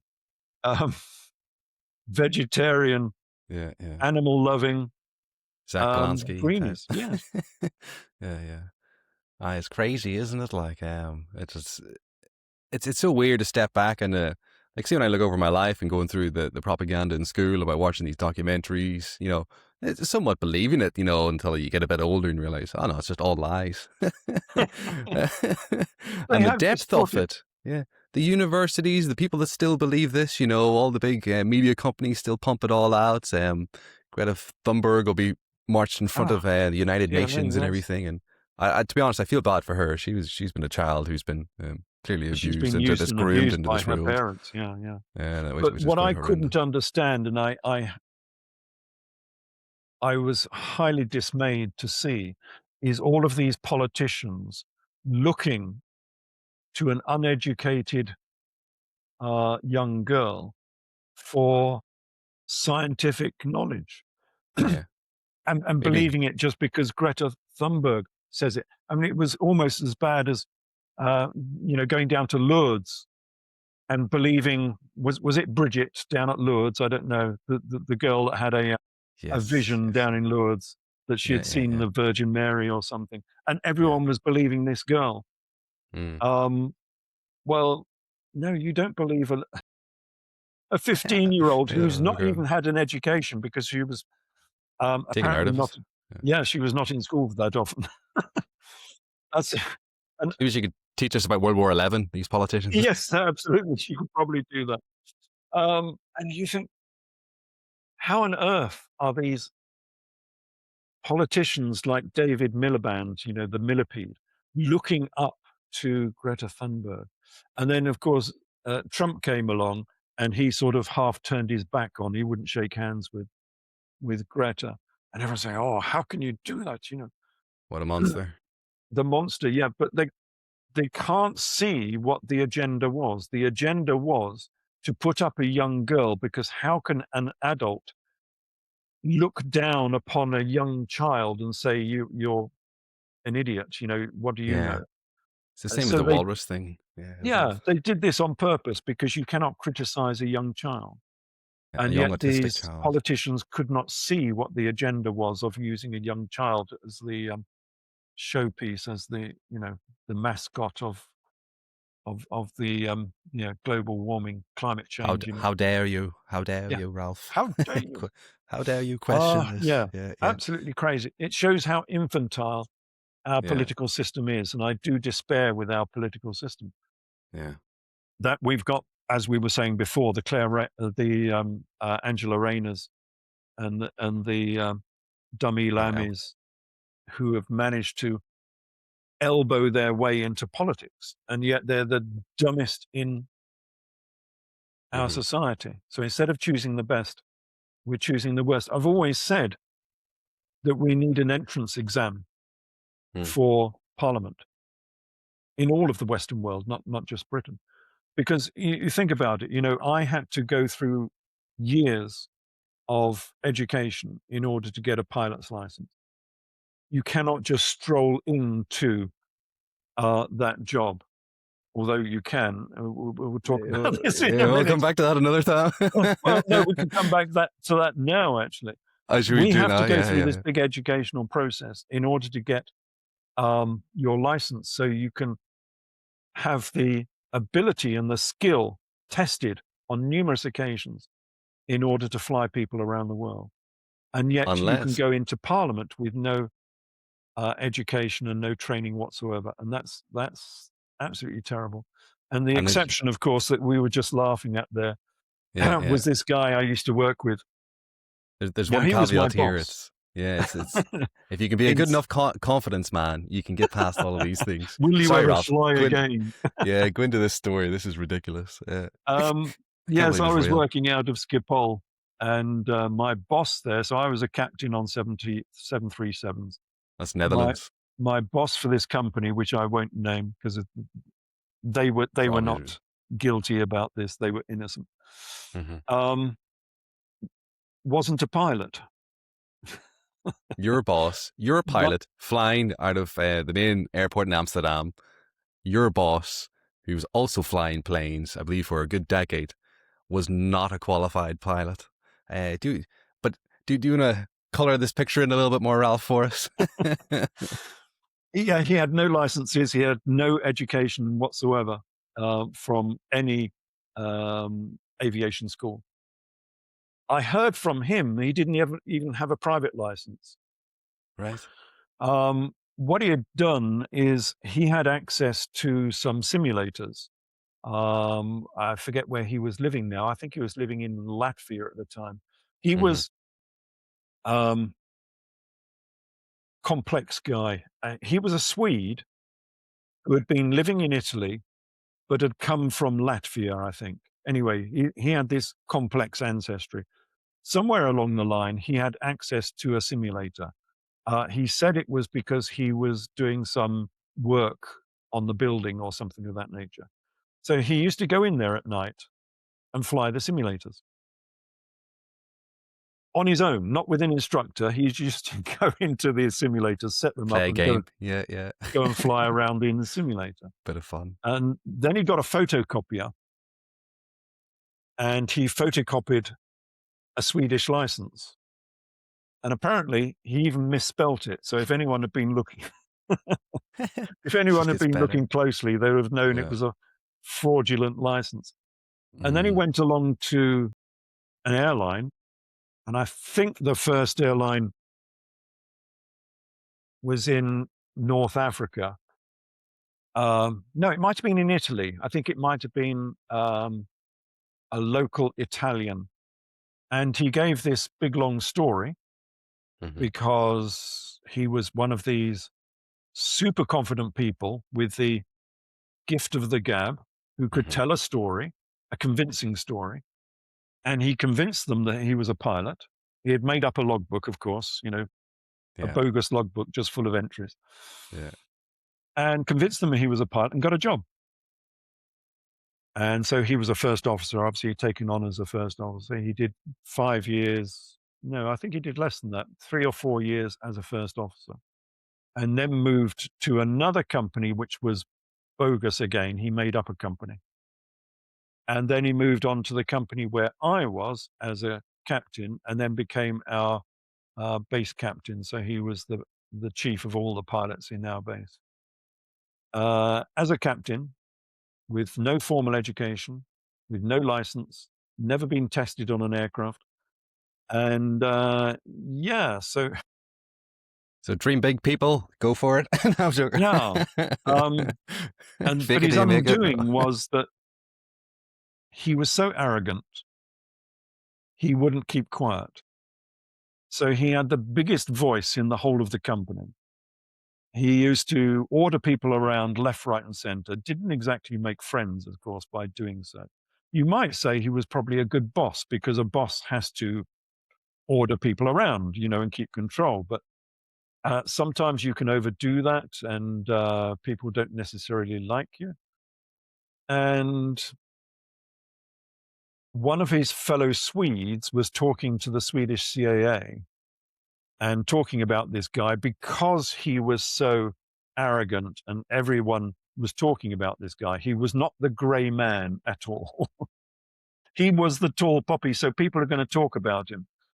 So they were talking about this guy to the Swedish authorities, because they had to go, every year and so on, back to Sweden to renew their licenses and so on, which is normal for aviation. And the Swedish authorities said, "Who?" "Well, this guy." "Yeah, we don't know this guy." Wow. And so that was his undoing. Yeah. The Swedish authorities got to know that someone was using a license with a name that they knew nothing about. And so they sent the police down to this guy they had to catch him when he was boarding an aircraft, because they wanted to know that he was actually going to fly this aircraft. So they actually boarded the aircraft and arrested the wrong person because they were looking for Thomas from Sweden. And the first officer was a Swedish guy called Thomas. Right. As it happens, but it was the wrong guy. What are the chances? It was the captain they were supposed to be arresting, who was also called Thomas from Sweden. And so, yes, he was hauled off the aircraft with an aircraft full of passengers. They're all sitting there waiting to take off. They had to swiftly, because the company didn't know anything about this. This was done without the company's knowledge. So they quickly had to get a standby in. And he was taken off, thrown into prison. I think he stayed in prison for about 2 weeks, and eventually he was fined 2,000 euros and banned from flying for 2 years. That was it? Well, he didn't have a license. How could he fly anyway? Yeah, so That's- I thought in a way that the punishment didn't really fit the crime, because he had been commercially flying passengers around Europe for 10 years, 5 or 6 of those years as in command.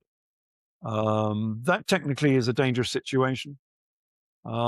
His knowledge, his handling was good, because I flew with him on a number of occasions. Quite often you get captains flying with captains. If you don't have a first officer, you have to fly together.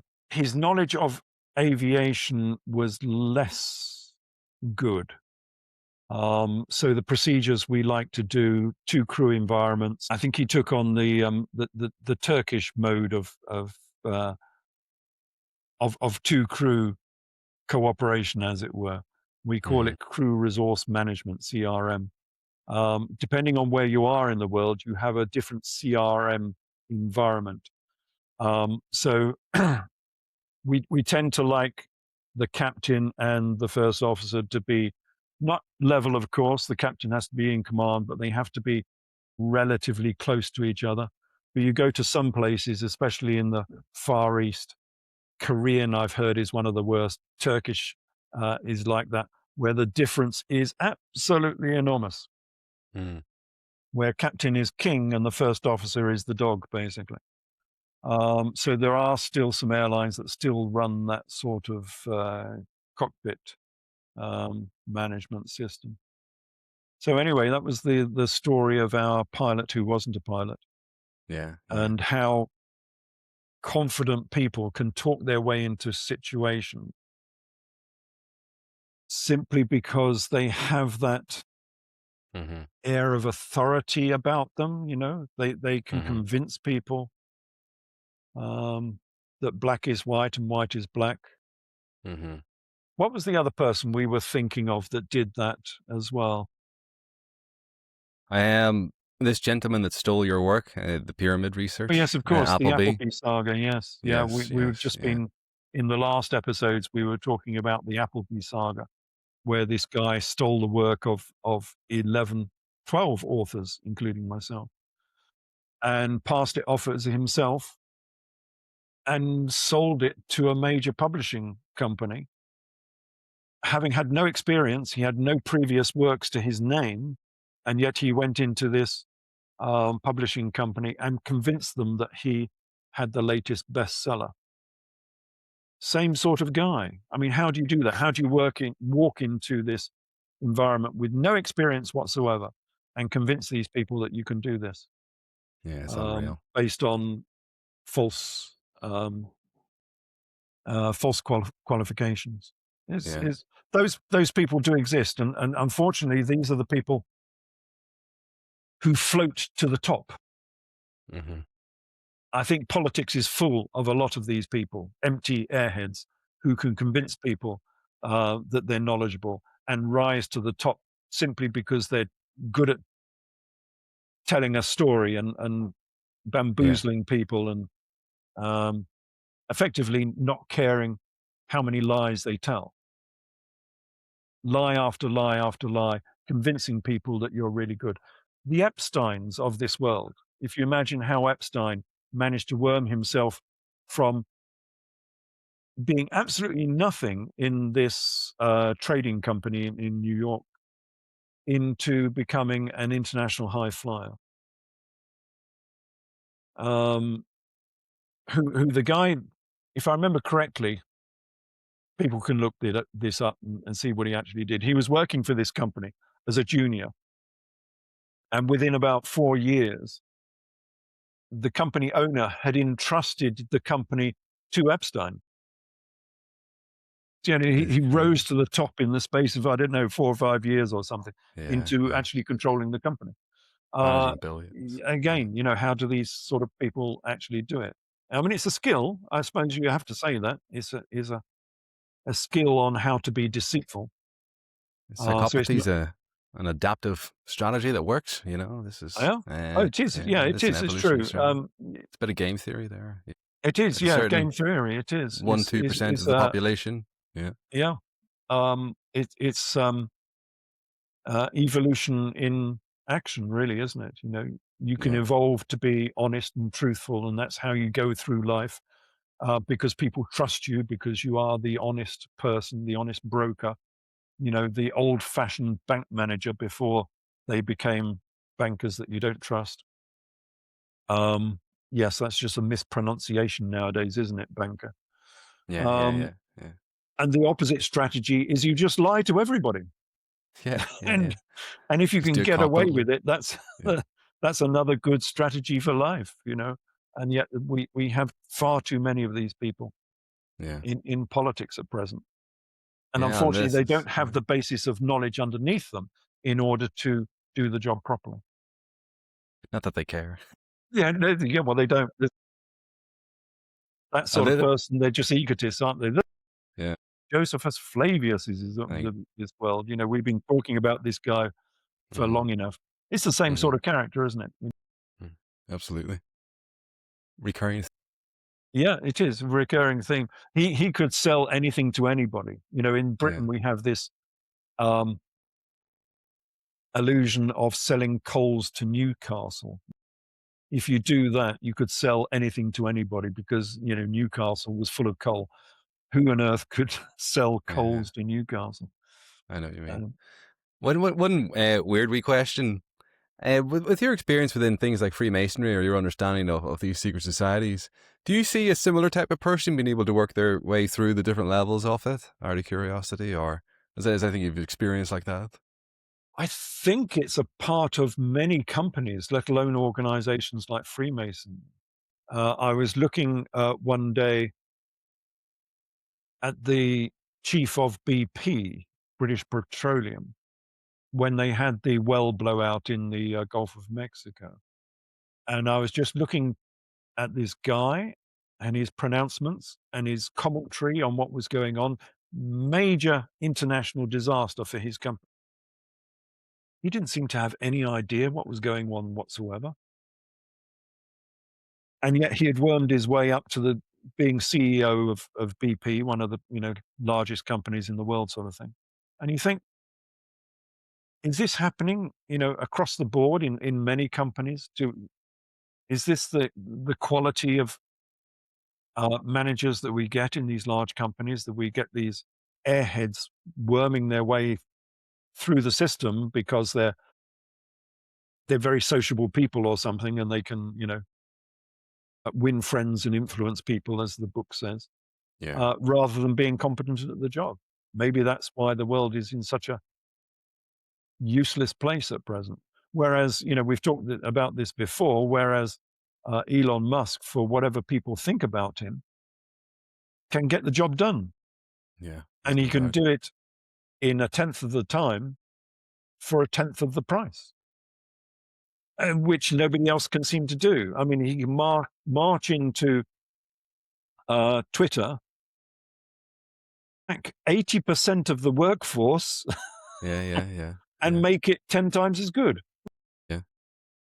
How does that make sense? Isn't it? How did you Yeah. how did you manage that? Yeah. Yeah. What was the management like before in Twitter that it had got to such a perilous state that it was probably dependent on the largesse it was getting from governments and three-letter agencies in order to keep itself going. Yeah. There's no doubt. But I think I get the suspicion that many of our companies are a bit like that. They've got useless management systems full of people who've got no idea what they're doing. Yeah. Look at Boeing. Look what Boeing did under their management after they merged with McDonnell Douglas. And I know about this because I used to fly the aircraft. So they produced this aircraft in 1950s, the 707. And then they chopped the front off and they made it bigger and made it into the 727, but it was the same aircraft. So all the systems underneath it were the same. But then they wanted a small one. So they chopped the nose off again, made it a bit smaller and called it the 737. The cockpit on all of those aircraft is the same, hasn't changed. So the certification for the 737 is 1967.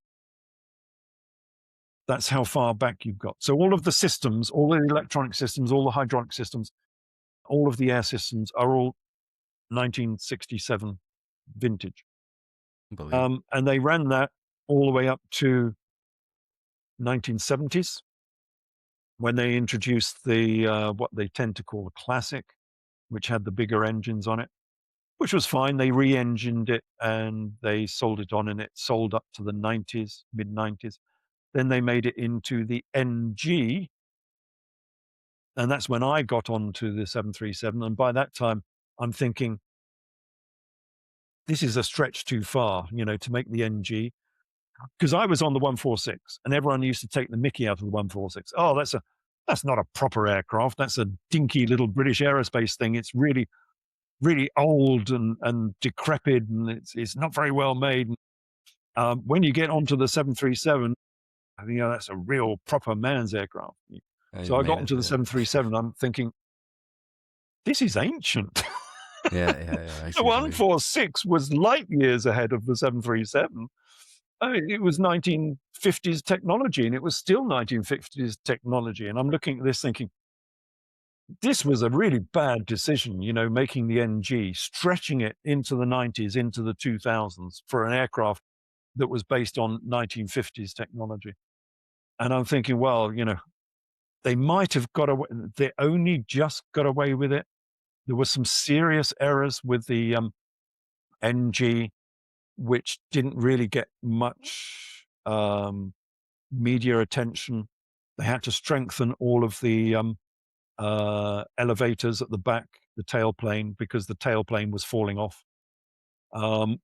We weren't allowed to use the air brake for like a year because the air brake vibration was making the elevators fall off. Little things. Yeah. Because they put the wing in they put the wing in a different position, and it was causing much more vibration than it did before. But anyway, they got away with it, and that should have been the last of the last. And then, as my career is winding down, suddenly they say they're going to make the Max. Another one of these. You can't get this 1950s aircraft and produce it in the 2010s, 2020s, and start calling it the Max, and using that to compete against the A320. Mm-hmm. The 737, the NG series, and I think this applies to the Max series as well, would not pass modern certification. It's still reliant on 1967 certification. Mm-hmm. Wow. Otherwise, it wouldn't be able to fly because it doesn't conform with modern certification. You can't even separate all the controls, which you're supposed to do on all aircraft. 146 was dead easy. If you've got a control jam, you pull one lever, and you can either disconnect the elevator circuit, or you can disconnect the aileron circuit with one simple, easy pull. You can't do that on the 737. Yeah, that's interesting. Yeah. We're diverging a wee bit now from our climate talk here. We are, but it might be interesting to some people that I find this fascinating. Management at the top of Boeing thought it would be a good idea to reproduce this aircraft and call it the Max, not because it was a good not because it was a good technical engineering answer. It was because it was cheap. They did it because it was cheap and they would make some money out of it. And Boeing had been on a roll, and they had like doubled or trebled their share price. Their profits were going through the roof because they were selling old aircraft cheaply. And that's what they wanted to do. So they made the Max. And we can go through that. I've made a couple of videos on the Max and the errors they made on making it. But the chief error was trying to make a 1967 aircraft and produce it in the 2020s. And that's the quality of management decisions you got in a very big global company like Boeing. The most stupid decision ever. And they almost killed the company. I mean, that one decision. People could have lost confidence in Boeing through that. Because it wasn't just a couple of crashes, it was utter stupidity that caused the crashes in the first place. So yeah, just almost one man, but the small team of managers at the top of Boeing nearly collapsed the whole company because of their stupidity. Anyway, so yeah, and we find the same stupidity in politics, which is where we came from in the first place. So yes, I know what you mean. Yeah, I'll just step down from the soapbox. No. This is fascinating little insights with it. I'm pretty sure we're probably going. Was that 2 hours, 40 minutes at least? Yes. We'll wrap it up there for this week, everyone. Join us next time where we will actually dive deeper into Ralph's paper here regarding that was the introduction. Yes. Yes. Yeah. The quick introduction here. So everybody, please find all of Ralph's links. They'll be left down below. Please follow him over on X and his different websites at Facebook and whatnot. And thank you everybody else for stopping by and for watching the show. Please like and subscribe as always, and we'll see you next time. Thank you, Ralph. Indeed. Cheers. Bye-bye. Yeah.